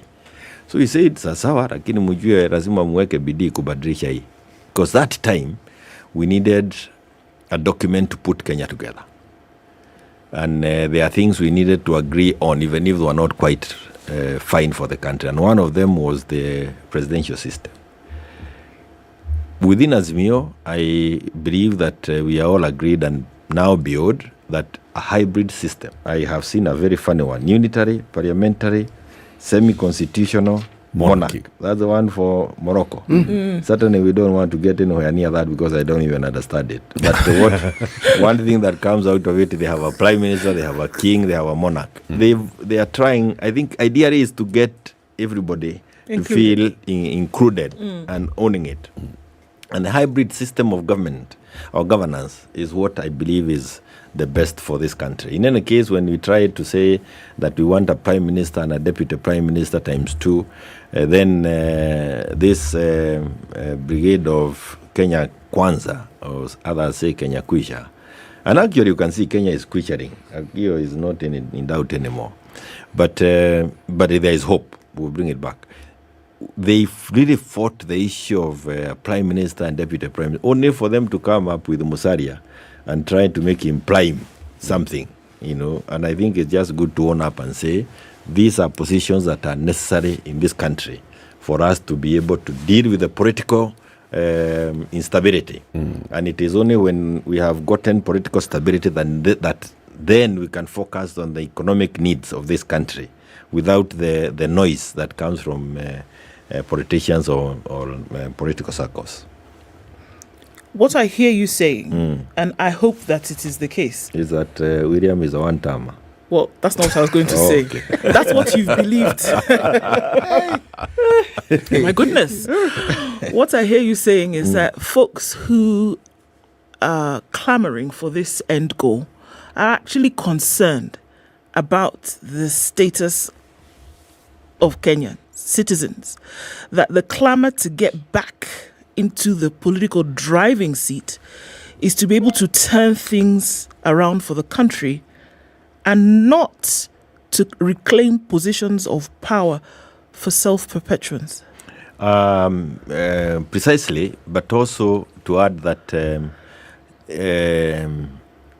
this regime has, I don't think, not that we are very old, but we are certainly older than others. And I don't think I've ever come across a regime that has become so unpopular in the minds of Kenyans as is the case with this UDA. The danger with that is that many people will feel like they can just declare that they want to run for the presidency and think they can unseat William. And that is something that we must manage, many of us. One is you must manage your own, I don't want to call it greed, but there's also the ambition. Yes, let's use ambition. But there is ambition, but there's also some greed. No, politicians are not ambition. They're just ambitious. And there's nothing wrong with being ambitious. No. But we need to be careful because if we don't manage our ambitions, then we could easily allow this guy to mismanage us again. And he is good at it. And, and you may think that I'm being unfair, but listen to his speech yesterday in Busia. You are standing and you could tell that it's a trial and error. How do you end up in Busia overnight? And then you have no message. You go to this water project was done 2016. If we are going to start launching projects of 2016... What do you mean it was done 2016? This was secured from the ADB Bank 2016 and done in 2017 and finished. This water project, it was completed. So that tap was installed in 2017? Yes, and maybe he was trying to find whether it is oiled or greasing or kind of thing. That then we can excuse him. But if he has come down to the point of where he checks whether greasing has been done to this machinery, then that's how low we have sunk as a country. But it is the level of insincerity among these people. I could not believe it. If recent criticality was he was telling the people of Busia, he was talking about Bugoma while he was in Busia. And you can tell the flip-flopping because it's a trial and error. Bahati nasibu, Mwenyezi Mungu saidia leo ikwishe. That kind of thing is where we are in this country. And hata saa hii ni kuomba Mwenyezi Mungu these 42 months ikwishe haraka. Because the dilemma we were in as Azimio, which we are still in, is if you start working to get them out, we don't want to end up with a corrupt system where you have a country that is like Somalia, and we are all over trying to run. That's worse. And that is the only thing that will keep these people in power longer than a 12 hours day. But the time that a solution will be clear, I want to tell you, Kenyans are all ready. Let me tell you about Mount Kenya. They were not part of they didn't come out in the demonstrations that were there. Yeah. And you saw some unkind words being thrown to us by people within Azimio, like my friend Professor Makau and Robert Alai, and is it Robert Alai? Alai and others, Robert, yes. But let me tell you today, they may not have taken part in the demonstrations. They may not even take part in the demonstrations that are called. But the people who will force the guy out is Mount Kenya. It's 100%, maybe not 100%, because you cannot, no politicians dies completely. But the percentage of people who have said enough is enough is beyond anything we had imagined sometimes last year. What changed? in Mount Kenya? Oh, yes. I mean, No, you see, Mount Kenya, they voted for these guys, and then Mount Kenya was also heavily used to leak the elections of last year. And one of the reasons why it was heavily used is because we in Jubilee also relied on structures that did not belong to the party. So when we are talking of an agent, it is an agent who has been picked by individuals whom you thought believed in you. So they ended up picking individuals who believed like them. Essentially, you thought because they were under the banner of Jubilee, you were on the same side. I think, but they were not on the same side. In fact, let me put it a little differently. Please. It's difficult to put it better than in the way you have put it, but because it was a Jubilee government. It was a Jubilee government. There was a thinking that civil servants would continue supporting the government. Or they would have done what they have been requested to do, and that is ensure that agents, agents are agents who are within the party. Who'd support your quest. Yes. And that was a terrible assumption. But this time round, this is likely to happen like it did 2002, where I tell you that I learned in 2007 after 2002. And by the time I was running, it was such that even the resources that were available to some of us would not have made it possible for us to hire agents across all the polling stations.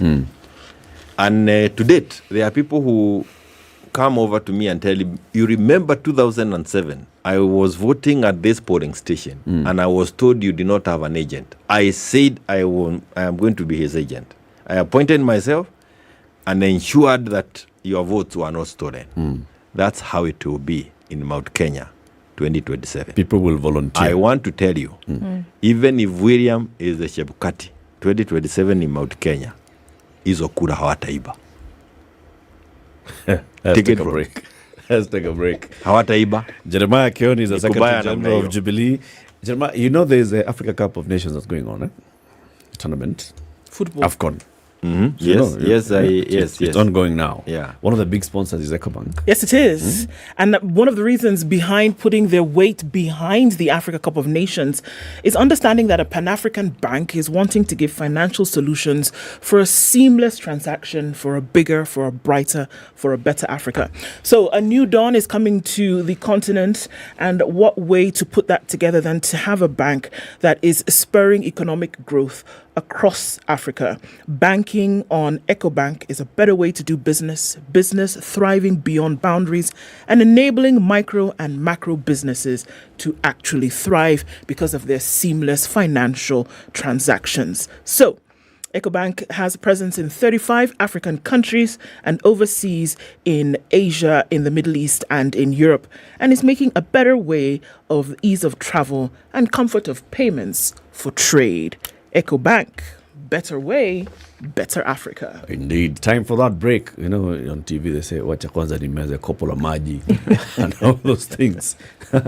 It's time for a break, and this break is a Keringet break. Keringet, own your richness. It's rich mineral water. Let me tell you how it gets bottled. It seeps through layers of sand, fine porous rock and volcanic stone, and it's filtered to emerge crystal clear with a perfect balance of minerals. This is a beverage inspired by nature, bottled at source, a brand that has established a reputation for superior quality and value whilst maintaining respect, appreciation and commitment to the environment. Keringet, own your richness. This is the Situation Room, the only way to start your day.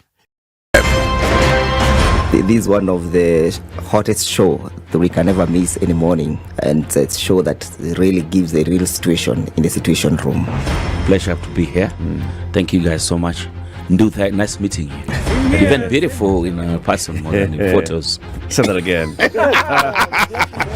Character is like pregnancy. You cannot hide it. People hiding here and there, but after 2-3 months, 5 months, now you see. So that is why the attitude that you were showing us, you're pregnant. It's like what my grandmother would say. You cannot pickpocket a naked man. How's that? It's communal, isn't it? No comment. The Situation Room, Kenya's biggest conversation. Sunny conditions in Nairobi at 16 degrees, highs of 24.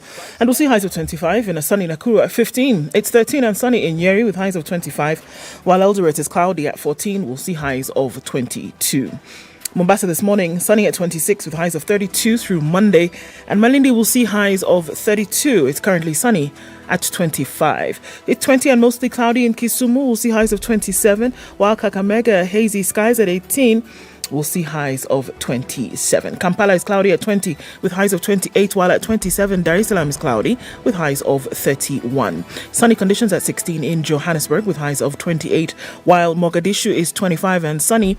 We'll see highs of 34. 21 will be the high in a mostly cloudy Addis Ababa at 13, while Lagos is partly cloudy at 25. It'll go to highs of 35, and Kinshasa will see highs of 32, currently partly cloudy at 24.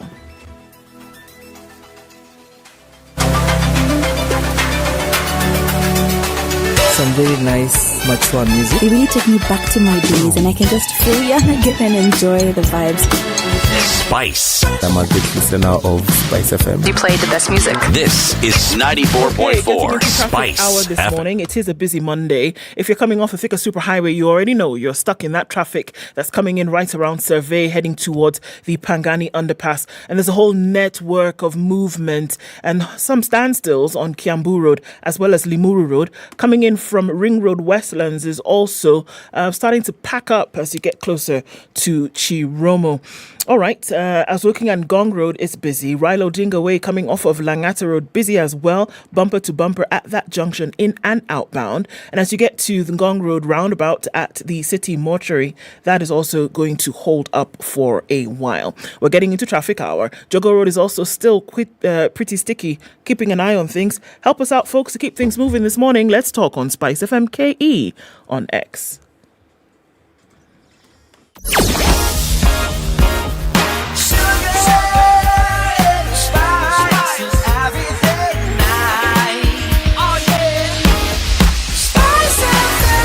Spice up your life.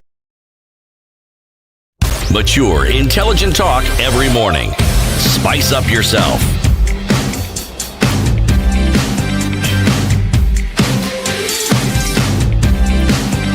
Mornings done right. 94.4 Spice FM. Conversation continues with the Honorable Jeremiah Kioni, the former MP and now Secretary General of Jubilee Party, National Secretary General. And you're saying that, by the way, the responsibility of a Secretary General is much, much higher than those of a Member of Parliament. Now you're a national leader. And it's also good to mention here that many of us, when elected, we imagine that the party becomes inferior. And that's the mistakes I've seen many of us commit in the past, and even those now committing. The party as an institution is a very powerful institution.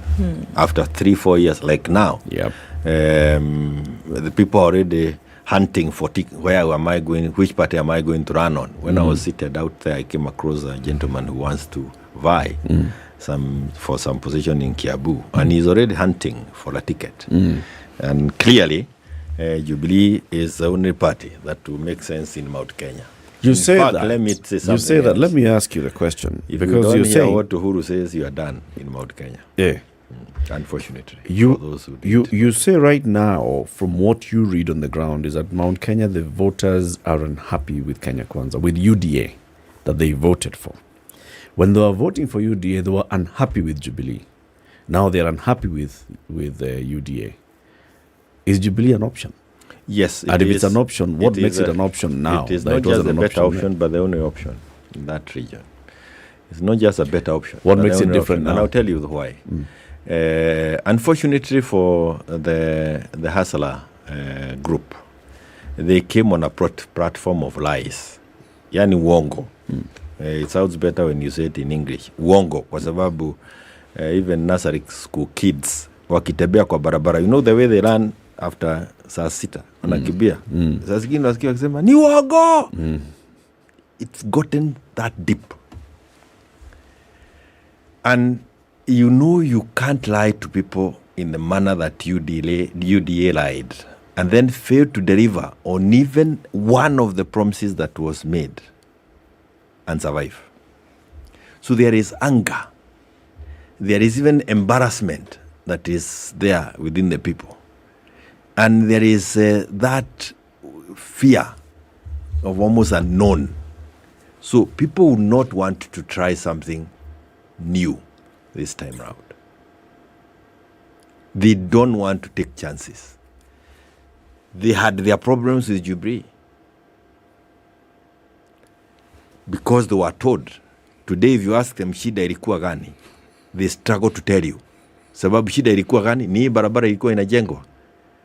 Wanakuambia hata kama unaweza fikia watu waambie wasaidie tu. I was over the new year I went through Mau roads. Kutembea tu huko. Na watu wakikuona fortunately by the grace of God wakiniona wanajua uzo hii ni nani. So, unaweza ukiongea waambie wajaribu wamalizie sisi mabarabara. Tractors left. So there is desperation and there is no hope. Talk about education. They were unhappy with Jubilee for not completing Mau roads. They were not unhappy with Jubilee for not completing Mau roads. No. They were unhappy with Jubilee because they were told the issue of hustler versus dynasty. Hii mambo yote mnaona ikifanywa ni dynasty. Barabara unaona hii inajengwa ni ya kutoa hii miti hapa kwa hii Mount Aberdare kupeleka kwa Uhuru Northlands. Ukiona hii maji inachotwa hapa tunnel hii maji inachotwa Murang'a yote inapelekwa kwa housing estate ya Uhuru. Hii kahawa mnaona hawa ndio wanauza. Hii maziwa yote mnaona yote hii shida yenu ni ya Brookside. That is how the whole campaign packaging was done for Mount Kenya. But why did it resonate? It was it resonated. It was hustler. It was hustler versus dynasty. A crass thing that was created. But the message was resonating because those issues were true on the ground. The message was true on the ground. The farmers had issues with the prices of their milk. Yes. The farmers had issues with the coffee in the market for coffee. Farmers had issues with coffee and tea market. Farmers had issues with macadamia and others. Farmers had issues with incomplete infrastructural projects. And there we go. They had issues with macadamia. Macadamia, when they had an issue with it, was costing 120. Today it's 5 bob. They are trying to sell macadamia kwa masichi. Kwa mazishi. Yeah, during burials. Watoto wanatumwa na hizo magunia enda uuze. So now if you don't sell, wache huko tu usikuje naye nyumbani. Unajua ile kitu tulikuwa napiga hivi na I don't wakon banta. Banta. Yo Brigori. That's what they are doing with those macadamia now in Mount Kenya. When you talk about coffee. So nothing has changed. Everything has changed. But everything is getting worse. Terrible, not even worse. It was bad in Jubilee days. It is worse in Kenya Kwanza days. I want to understand how somebody who sees things were bad in Jubilee days, they are not any better in Kenya Kwanza days. They are worse. I would go back to Jubilee. I just want to understand why Jubilee would be an option. Let me tell you this, and allow me just a few minutes. Yes. Coffee was doing 120. Now it's at 40. And the July peak is still in the warehouse. Hiyo itakuwa borea. Why? Because the people who are selling coffee, who are helping in the milling of coffee, were called cartels. And they were sold and watu wakasema torea sisi cartels. Wanasema afadhali ile cartel ilikuwa inatuuzia 120 kuliko hii maraika wametuletea 40. You talk of milk. Milk has lost 10 shillings a liter now. And Ruto has signed the agreement with the EU. One of the quarrels that he's having with the East African leaders. Because Uhuru refused to sign and told everybody, when we sign together. He signed the agreement with the EU that allows the Europeans to export milk and eggs to Kenya.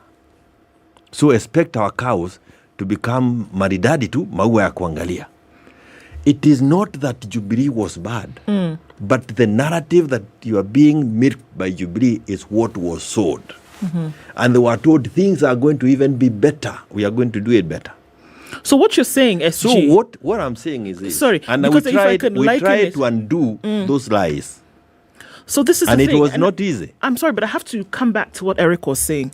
Because if some of the complaints that you hear on the ground as to the reasons why essentially they voted in the way in which they did, coupled with what you're saying, what you're now saying is that in the next position where Kenyans have an opportunity to vote, they will essentially say it was like the days of Egypt, whereby you get out into the wilderness and you say, look, can we go back to Egypt?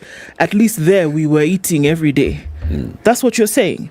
That this new thing, we can't. Let's go back to the situation whereby maybe things weren't so good. Even but if at we're in least, slavery. Even if we were in slavery. We're eating we had 1, 2, 3. Okay. We were eating leeks and onions, or in this case, macadamia at 120 and avocado. Is what you're saying. But you see, when you have macadamia at 120, you wanted to go to 130. So that person who had given you 120 is the only one person who has the capacity to take it to 130. He knew how. What I'm saying is that do you Tea have, and coffee, is there tea and SG? coffee had collapsed. Is there SG? Munya brought it to 120. Something that you're putting on the table today that people are going to look at and say, actually, you know what? They were here before. Yes. But compared to what we are seeing now, we'd rather go back to that than something else. There's got to be something better than that you offer to Kenyans. By far. There's got to be something better. Yeah. What is that thing? Yeah. What is that? Yeah, one, of course, we would want to manage the economy better than it's being done. And the starting point is to ensure that you are living within your means. Ensure that the amount of money you are collecting is the amount of money you are spending. Don't spend more than you are collecting. That is why we now have another hole of 806 billion shillings, which we need to feed in the coming 3 years. Meaning, Zakayo itakuwa mara 3 kwenda mbele. Watu hawajafika, goja ugojee, inakuja. More taxation is on the way. The other thing is that we need to manage our affairs. All of a sudden, it is last week. Actually, it was on Saturday. The headline was a Mzungu telling us what to do going forward.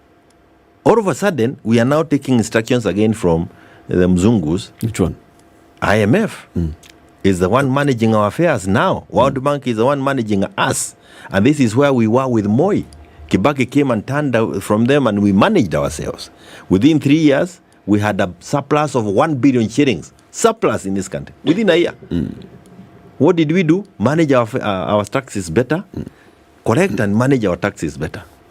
We will want to ensure that education is free. We were heading to make sure that the university is free. We are capable of giving university education free. We had promised 6,000 shillings per household of about 2 million families. We still are capable of doing the same today without struggle. If we can spend 2 billion shillings in the month of September, October, and November, kwa chai na mkate, State House, 2 billion shillings, which translates to 24 million shillings a day. Nafikiri inapakwa siagi pamoja na jam at the same time. But that was, you have what? You have 24 million shillings a day, which translates to 1 million shillings an hour. It means you can actually still afford the Edu Afia, the 3,000 shillings plus for as insurance cover for all secondary school going kids. You can afford to increase the capitation that is going on, that was going from 22 shillings. Instead of dropping it to 11 shillings, which is the case now, we should be able to take it to 33 shillings. We just need to manage our wastage. But let me tell you what also happened in Mount Kenya. The quality of readers went to zero. Yes, because you have no person who can say no to William.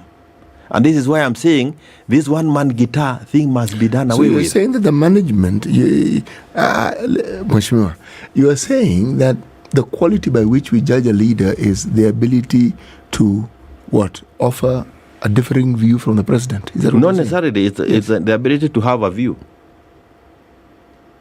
So if you're saying if you have a view on something, the view could be the view you have. True. But if you have no view, it will always be the view that you hear from another. But let me ask the question. And the danger that with that is that you become yes. But and that's where we are today. Are you saying that none of those leaders even have a differing view in private? If they do, we should... why would you want to have it in private? It's like saying that you have a vision outside the Vision 2030 and like others have said, if it's a vision outside the vision, we know 2030, peleka nyumbani kwako. If you have a view that you only have it in private, peleka nyumbani kwako. We want views in public. It is only views that are expressed in public that will help Kenyans. And I'm saying this. If for example, we had an inclusive management, people who are of similar mind, not necessarily similar mind, but people of with some impetus, if I may borrow from Amos Wako, they will not have allowed William to go to Kinangop and say that he will not obey court orders.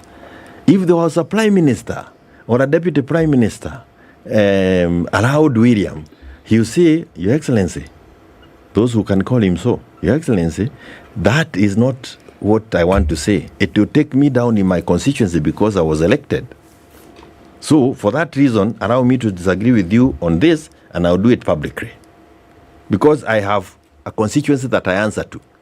But this thing of being picked and you become a CS, you answer to nobody. That's why we are talking about a hybrid, which includes members in the executive who have been elected one way or another. Okay. You cannot be seen to move around stealing, just muscling political parties and making them yours. Why? Because you have individuals who have people of impetus around you who also have a stake in the government, and they will tell you this is not useful. But why don't we talk to them about the policies that we want?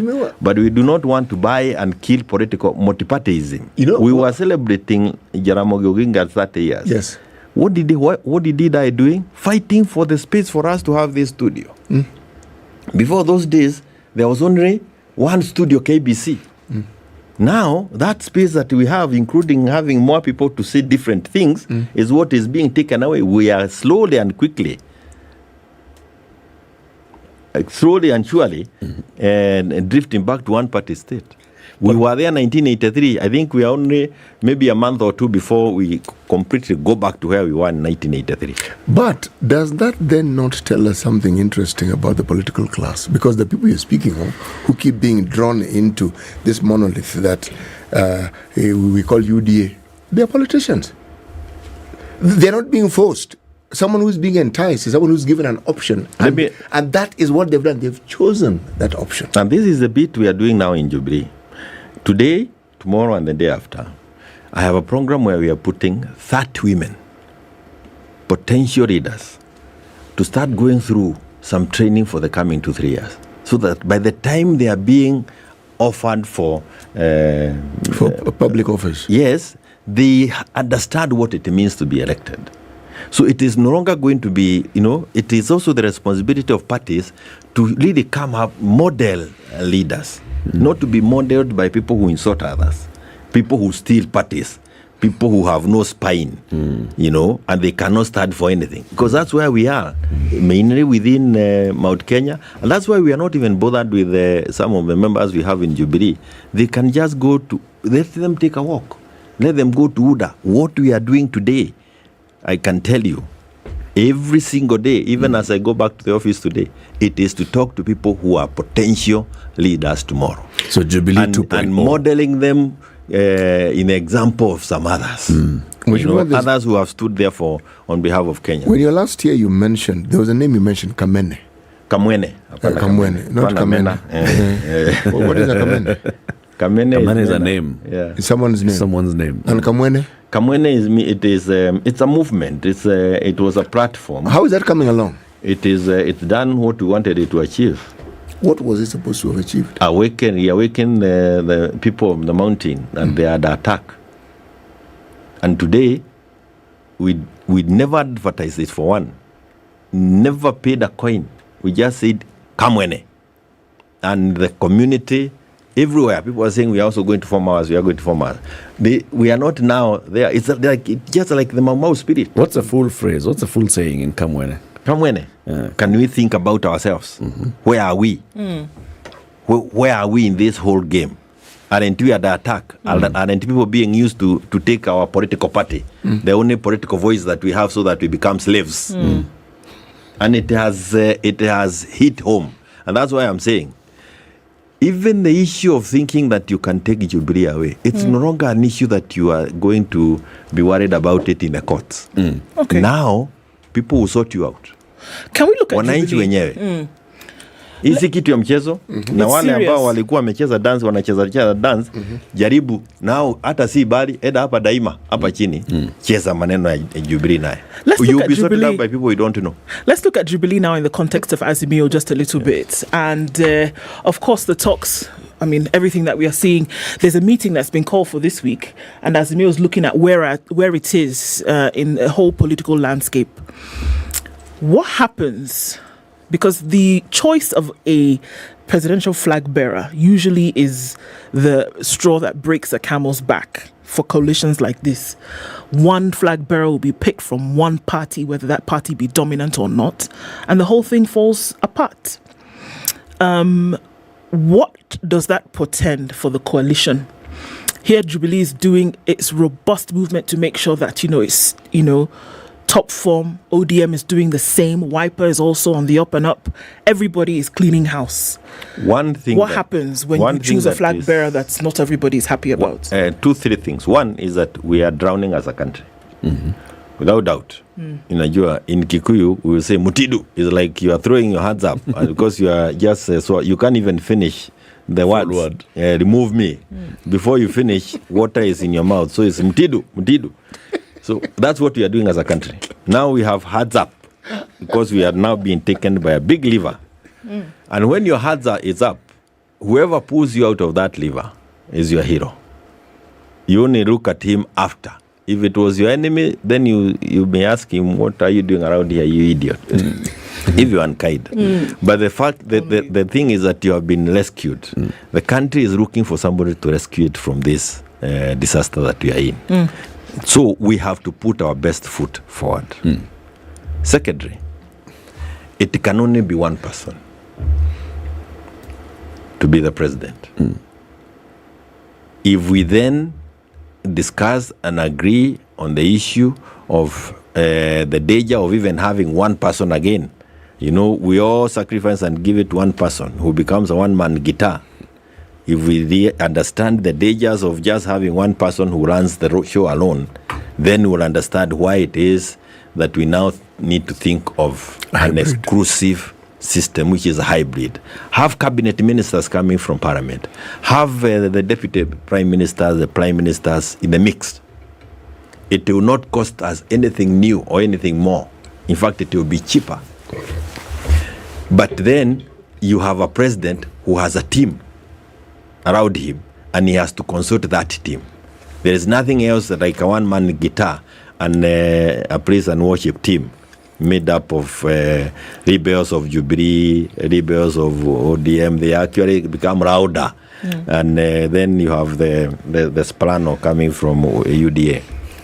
So when you move away from that kind of an arrangement, when Kenyans say this finance bill is not good, there are people who say, tumetoka kwa wananchi, let us think about this finance bill.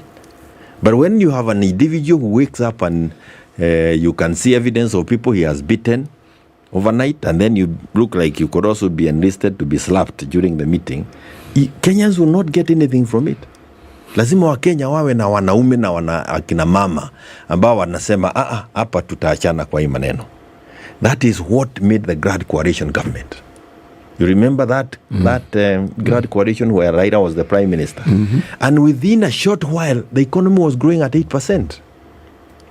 Why? Because Kibaki could not just wake up and say, Rusi, tufanye nini leo? Hakuna hiyo. Anakutana na wanaume who also have a view on everything. So you compromise and you consult on everything. That is what is important in this country. Na usidanganywe na mtu ya kwamba tukiruhusu mtu ya one man guitar with a praise and worship team, Kenya itabadilika. We want everybody around there. And that is why in Azimio, we will ensure that I want to tell you, Azimio, when you look at the parties, even as we come to the end, when you look at the parties, you're looking at ODM and you're looking at Jubilee and you're looking at Azimio. And Jubilee is a very strong party in Azimio. ODM is a very strong party. All these, Wiper is also there, very strong. All these units, and even Kenya and the other parties are there. It is to ensure that Azimio survives, not because of the individuals, but for the good of this nation.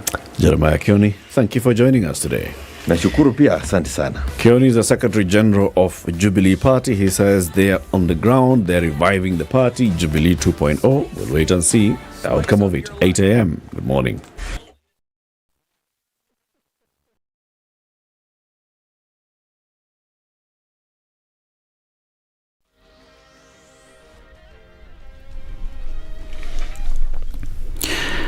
Good morning, this is Newswam Dennis Aseto. Kakamega Woman Representative Elsie Mohanda is asking TSC to rescind its decision and allow students at its senior secondary school be able to continue with their studies uninterrupted. Kwa yale mambo yenye ilifanyika Isongo, Mumias East, fahari wakipigana, nyasi ndio huumia. Mimi ningeomba TSC ikuwe na subra na irudishe wale walimu wenye wanafundisha hapo, isiwe ati wametoa walimu na watoto wetu wanasumbuka. Watoto wengine wote Kenya wanaenda shule. Watoto wenye wako nyumbani wakiwachwa hivyo ndio unapata shida zinatoka, mambo ya mimba ya mapema inapatikana, mambo ya watoto kutangatanga huku na huku inapatikana, na pia kuna vijana wetu wengine wanaanza mambo ya bangi. Last week, Education CS Ezekiel Mashogo criticized TSC's decision, saying that at that point, students were not made a priority. While the invasion of schools and attacks on the teachers are unfortunate, and we cannot be able to allow that to continue, we have to adopt careful, systematic, and consultative means. I know and I did condemn the act which happened in St. Gabriel, Isongo, which is a day and a boarding school with about 800 students, and I did make an order. Detectives are investigating a case where a head of a middle-aged woman was found at the Kiamba Dam in Water Village, Kiambu County yesterday evening. The head, without a torso, was found wrapped in a garment and attached to a rock to ensure it would sink in a dam. Residents of the area claimed that the head, which had begun to deteriorate, belongs to a person who is not a resident there, and many have been killed elsewhere and then transported to the dump to be thrown there. According to the officer in charge of Kiamba Police Station, Pius Monthi, the head has been sent to City Mortuary for further investigations. Sisi tukakuja tukakuta kichwa imewekwa kwa bag. Hatujui kichwa ilikuwa inatoka wapi. Na hii njia ni mbaya sana. Simnaona vile inakaa. Hii njia watoto wakikuja, hata pengine kuna watu wanakuja hapa uji. Wakiona ukipita hivi wanatoka kwa barabara. Wanakukibiza. Nadhani hii kichwa pengine ilitengenezwa na mwili kakuja kutupwa hapa. Juu kuna mwaka huu mwingine kuna mtu alikuwa ameletwa hapa. Alikuwa hana nguo, alikuwa ametupwa pale juu. Changamoto tuko nayo hapa ni security. Hakuna security. Hii kama hii dam hakuna, inafaa ikuwe imeangalia vizuri, ikuwe na fence mzuri. Baringo County Commissioner Stephen Kutu has asked residents to volunteer names of persons involved in cattle rustling.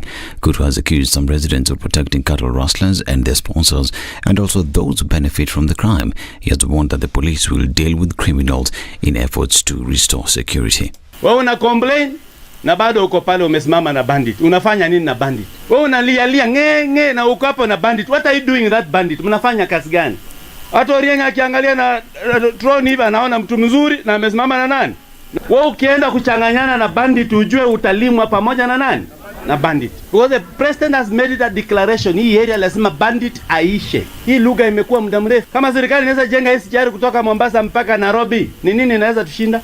His statement comes as leaders in Baringo pushing for a shoot-to-kill order, saying that it is the only way to deal with the problem. Our security personnel, ukikutana na bandit, don't arrest, kill, because wamepanga kuumisa watu wetu na kuumisa na kuua. Safari ni mbinguni, maliza kazi zote. Hatutaki kusikia ati kwamba mambo ile ingine ya nini hakuna haja. And there was chaos in Redeemed Gospel Church in Chaperaria, West Pokot County, after two groups in the church disagreed about the management of the church. A section opposing the church pastor, Timothy Siamoi, have said that since the previous preacher, Charles Otipo, travelled to the United States, Timothy has been discriminating others in the church despite the believers' dedication to the construction of the church. We are not after Otipo, we are not after Timothy. Tunataka pastor mwingine watuletee ndio amani ipatikane Chapareni. Hii wiki alifunga hii kanisa mwenyewe akapatisha makafuli. Sisi ni washirika watoto wa hii nyumba. Anataka tuende wapi? 17 December. Watu wametoa pesa, wamengoja pesa ya watu imekuja kwa kikapu, ndio sasa wanaanza maneno. Mimi nauliza kwanza, hii safari ya kwenda mbinguni ama safari ya kwenda motoni? Anataka pesa. Kwa hivyo sisi tunataka kwamba Timothy aende na alete mchungaji mwingine. This is News. I'm Dennis Aseto. Good morning.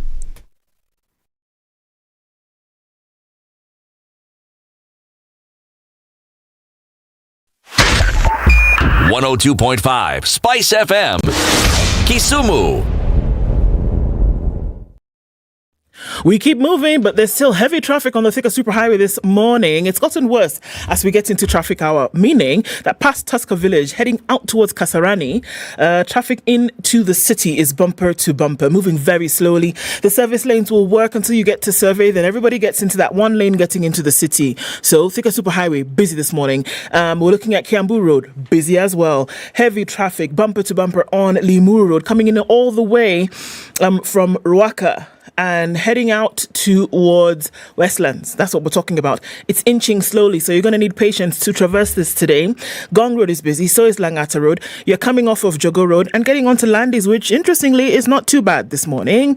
As you come onto Huru Highway, you're fine, but Langata Road, like we said, is busy. The Eastern Bypass heading out from Outer Ring, that's coming in from Embakasi, North Airport Road, Cabanas. That also bumper to bumper in some parts. We're in traffic hour on a Monday. That's what it looks like. If you find a good route, let us know. Your bypasses are looking pretty good. Let's talk on SpiceFM, KE on X.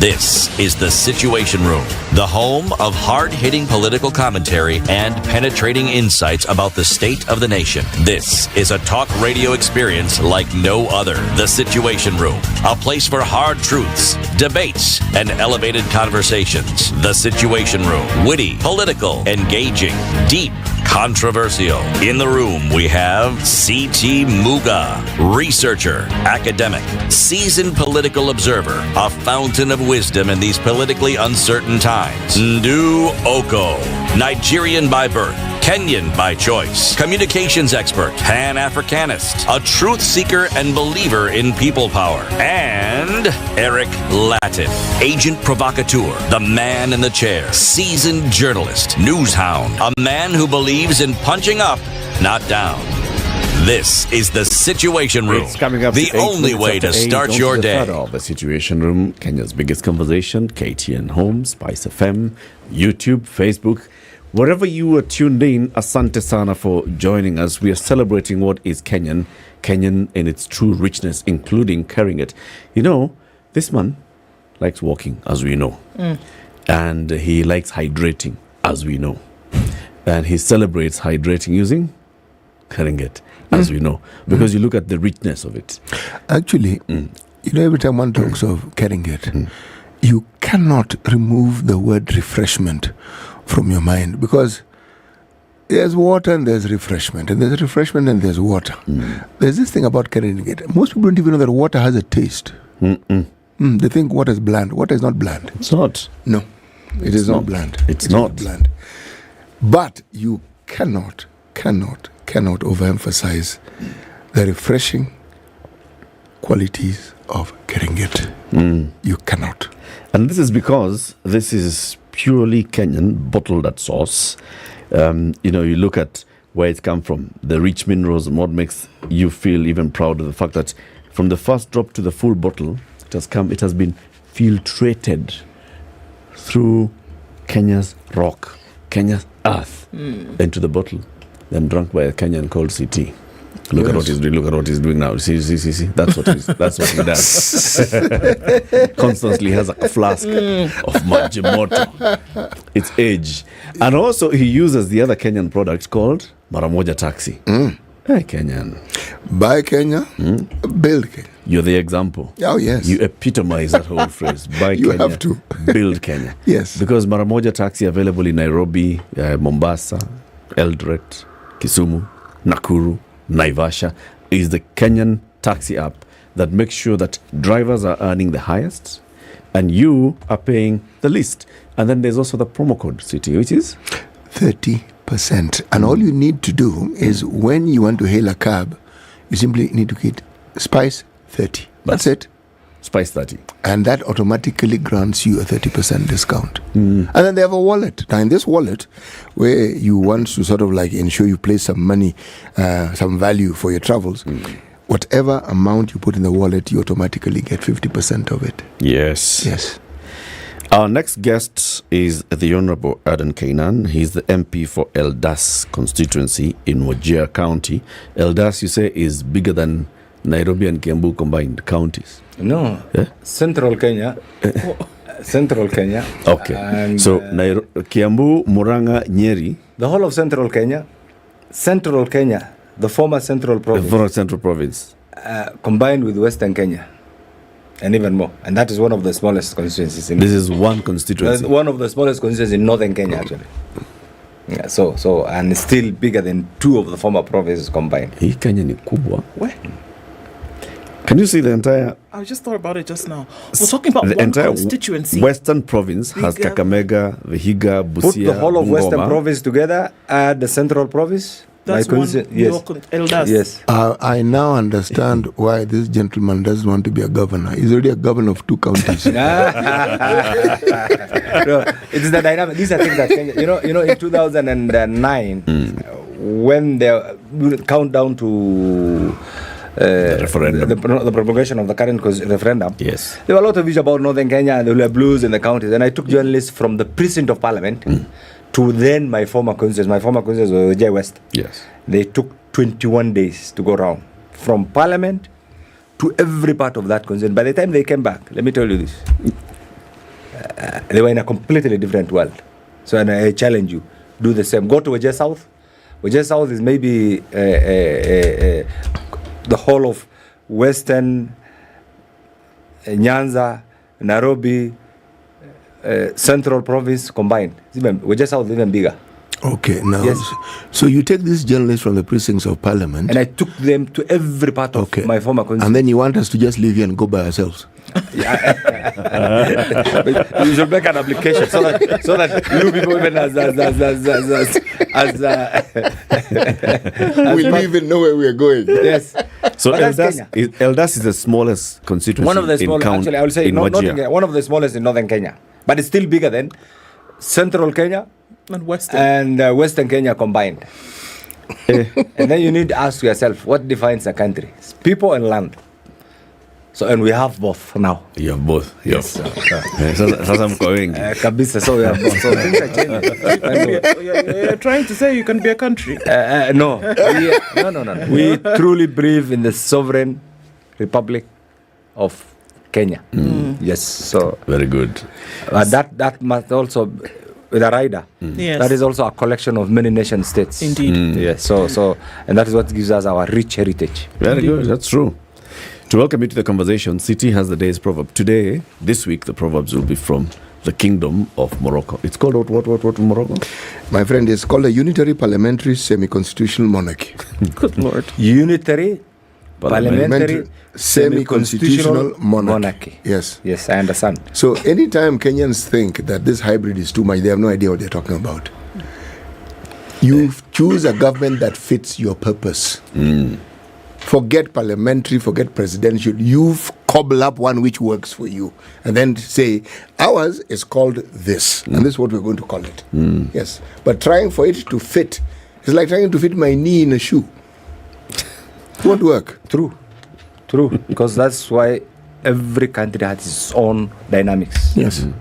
And those dynamics are inherent, yes, and you can't take away. That's why the British and the French, in their own wisdom, used different approaches to suit their form of colonialism. Their form of colonialism, taking into account the thinking, the aspirations of the locals. So in some areas, direct rule, in some areas, indirect. For French, it was difficult assimilation. That's why it has failed completely. Because you only had to ape the French. No reasoning. Yes, that's why it's crumbling.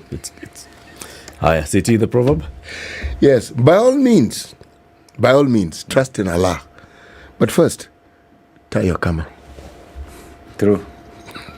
That is why God has given us the brain. That's why we are different from the other beings. Look at the animal beings.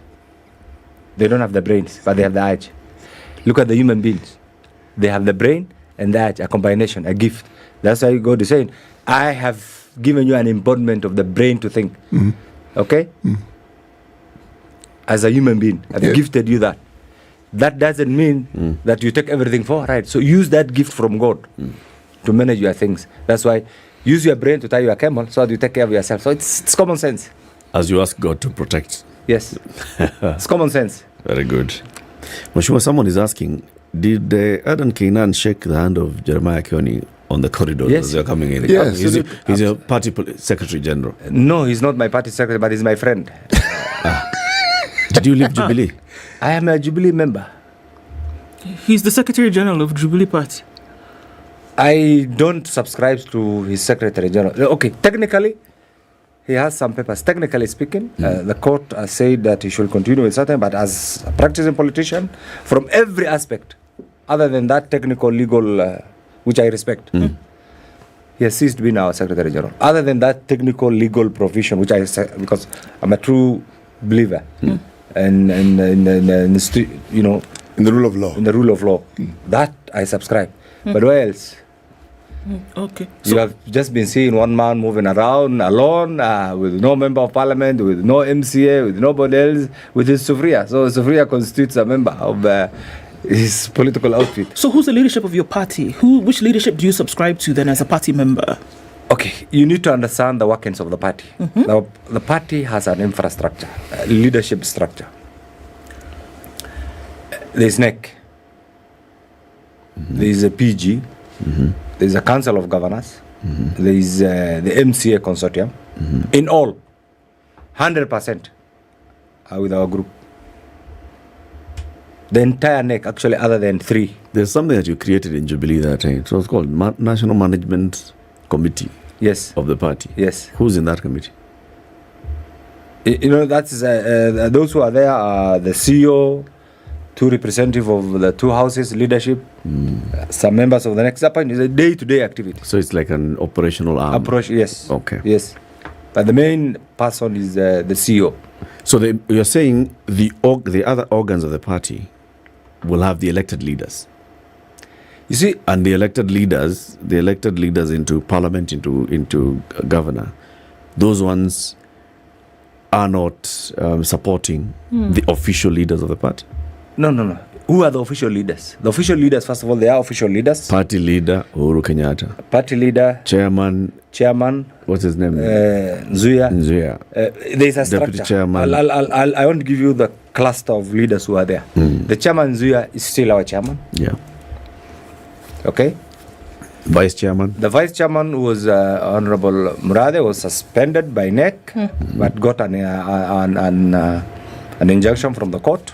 So I wouldn't want to subject myself to sub judice. We'll wait until that is concluded. But technically speaking, in every aspect, no role. The Secretary General was supposed to be Jeremiah. He was suspended by NEC. Again, he went to court and got an injunction. In every aspect, our acting Secretary General is one Kanini Kega. Deputy Secretary General is Honorable Kutunyi. Okay. Our party leader, by law, because of presidential retirement benefit, his term ended, and therefore we appointed an acting party leader. His term ended legally.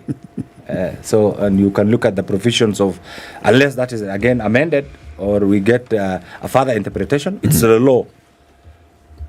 We didn't have a problem with him. He was our respected former party leader. He was our former president. We have a lot of... So His term ended legally, and we had to anoint somebody who was an acting. That acting leader is the Honorable Sapina Chege, deputized by all the deputy party leaders. The Honorable Jima Angwenyi, the Honorable Manoti, the Honorable Mosetet, and the Honorable Naomi Shaban. So you can look at the infrastructure. So this Jubilee is the Jubilee ground. Sisi kwetu tunaona hakuna kitu tunamisi, bengine tumepoteza tu mtu mmoja anaitwa Jeremia. Na Jeremia hiyo unaona ni rafiki yetu, lakini hajaelewa siasa ya Kenya. Hajaelewa siasa ya Kenya, na bengine hata hajaelewa siasa ya chama, na bengine hata hajajua sheria ya chama. Kwa hivyo sisi kama wanasiasa, wanachama, tunaona ile mwelekeo tumechukua ni ile mwelekeo dhibiti, mwelekeo ambayo inasaidia watu wetu, mwelekeo ambayo tunaamini itatupeleka mahali, mwelekeo ambayo inatutoa kwa ile uongozi ambayo imetuletea shida nyingi sana, ile inaitwa kwa Azimio. Ndio juzi speaker kwa fikra zake mzuri alitutambua kama chama katika yani parliamentary party katika bunge. Kwa hiyo ndio mwelekeo. Ndio juzi out of the 126 MCS we have 120. The other 6, I'm sure in the next few days, we'll have another 3. So, and the other 2 are still, you can imagine, you can count. We have almost the entire 34 members except 2. 1, because of his position, the other one is still floating. That is the way we are doing it. We have, out of that one, we have 28 except 3. So, we have absolute majority. So we've heard from Jeremiah in the previous hour that there have been a lot of financial inducement for members of Jubilee to cross over, to go in support of UDA and Kenya Kwanza. Would you confirm or deny this? You know, there is democracy, there is freedom of speech. There is Kanan and State House. No, there is democracy, there is freedom of speech, there is freedom of association. You can say what you want to say, but truth be told, I'm the father of Parliament. Technically speaking, I'm almost doing my 6th term. You think I can be bought? I didn't require the support of Raila or Uhuru or Ruto or anybody else to come to Parliament. Not like Yoni, who had to cling on the wings of somebody to write to something. So to that extent, can I be bought? No. What has happened, and these are the facts that we must acknowledge. First of all, that impunged handshake, which destroyed Jubilee, which destroyed the candidate, the presidential ambition of Baba, has not been managed well. From 2018 to 2022. Even during the election, it was not managed well. Even after the election, it was not managed well, honestly speaking. Today, look at the structure of Parliament. The party with the highest number of members of Parliament is UDA. The second party is ODM. The third party is Jubilee. Take this, I'm the father of Parliament, and yet I don't have a committee. Even before we invoked our inherent right to quit that abusive marriage. How did it happen? That question, that answer alone. How did it happen? All our slots were sold. And I'm saying this on camera. All the Jubilee slots. The PLC slot was sold to the highest bidder. You know, even what they did was the most inhuman thing. Our friend, we appointed. I was the longest serving member of the Parliamentary Service Commission. Actually, the longest serving member of the Constitutional Commissions under Chapter 15. I served 3 terms. We appointed the Honorable John Waluke. And even when we were doing as a PG, he was disadvantaged. You know where he was. They went and delivered the appointment letter to him. 2 days later, they went around and sold that position to the highest bidder. I can even tell you how much. How much? Tell us. What do you mean by sold? When you say sold, the position was ours. The position was ours. We gave it to the Honorable Waluke. And ours as Jubilee. As Jubilee. Okay. Because there are 3 slots. The Azimio then was entitled to 3 PSC slots. 3. By right, one of the slots was ours. And we gave it to the Honorable John Waluke. And they went ahead and confirmed the same day, taking the appointment letter to him in Nairobi remand prison. 2 days later, because of certain other considerations, the position changed, and that position was given to another member who is a non-Jubilee member. The considerations were purely personal. It was done by Jeremiah Kioni. And he knows. So the Honorable Waluke was duped. We were also duped. We lost that slot. If you look at the structure, after ODM in Azimio block, then the minority leader was supposed to come from ODM. The deputy minority leader was supposed to come from Jubilee. Who is the occupant? We lost it. We have 28 leadership positions. Chair, Vice Chair, House Business Committee, what is it called? The Speakers Panel, literally. None for Jubilee. One, I think we got one. We were supposed to get 6.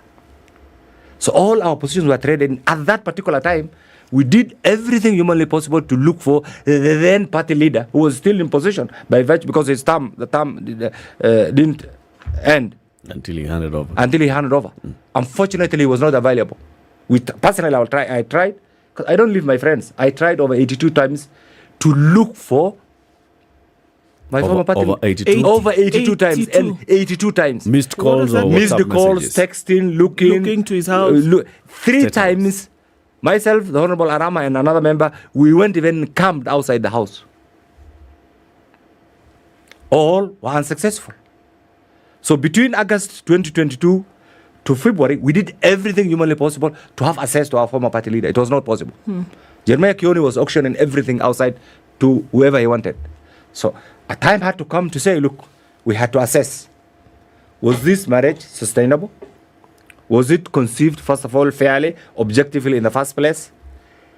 Is it consistent with the non-parliamentary traditions? And we had to come to a pause and say, look, sorry, this is no longer tenable. And Mheshimiwa, why was that important? And I'm asking that question against the backdrop of things that happen in the country economically, politically, looking at then what was happening at the time when we're going into an election where, and we know again that election was highly economic. It was a highly economically tinged election. Why were these things important against that backdrop of what was currently happening in the country and what is happening today?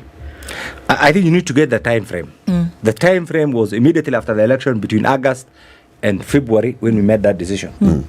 We made a decision to quit the Azimio coalition on 10th February 2023 after going through a thorough evaluation of both what we did during the handshake between 2018 to 2022, during the election, and then after the election. And therefore, we realized that we were floating. So we made an independent decision to exit because we felt that our very existence was being abused. Our presence was being assumed. Our positions were all given to other people. So put yourself in our shoes. Will you be in a relationship where when you come home, now a very able, working, highly professional, you go home and instead of taking charge of your bedroom, somebody else is in charge. Obviously, you will not be party to such an arrangement. Or you go outside there where you have parked, you find somebody else saying, this car is his. You have 2 options, to put a fight, to report to the police, or to leave. It's because of a very difficult... You see, you need. What I'm saying is factual. Find out. Do a computation. Jubilee has 34 members. And I challenge you, do a computation. Why were we subjected to that both practical and rhetorical subjugation? The answer is one. I think there were some people who were very unhappy with the handshake. They felt that they didn't achieve what they wanted. And therefore, they were on a revenge mission. We felt we were the wrong people because we were not the architect of a handshake. We didn't contribute. We found it. And we just became a subject of the handshake. So whoever had a problem with how things happen, I think just felt that we were to pay. And unfortunately, at our age, during our time, with our experience, why will I subject myself to such abusive marriage? That is why we sought the intervention of the Speaker. And we invoked the legal profession, the standing orders. We invoked the political parties act, and we say, look, can my right, our collective right as a group, be subject to the whims of an individual who doesn't think the same way that we think? I can understand that, and it makes sense at an individual level, right? As a group, both as an individual level and also as a group. I can understand that. And I'm also coming from the place where I look at millions of Kenyans who saw this political party as an engine to bring in individuals who would represent them, who would legislate for them, and who would essentially lift them from one place to the next. And so now they are party to this thing that's going on. Which thing? Maybe you can clarify. This, chasing to say, look, we've been mistreated as a party, to this moving power from one hand to the other. No, I think you need to get this. Let me explain to you maybe finish your question. Yeah, so let me I educate you on the workings of Let me Parliament. put some agency to it and say, look, whatever was happening in the party, Kenyans are looking at what's happening here and asking them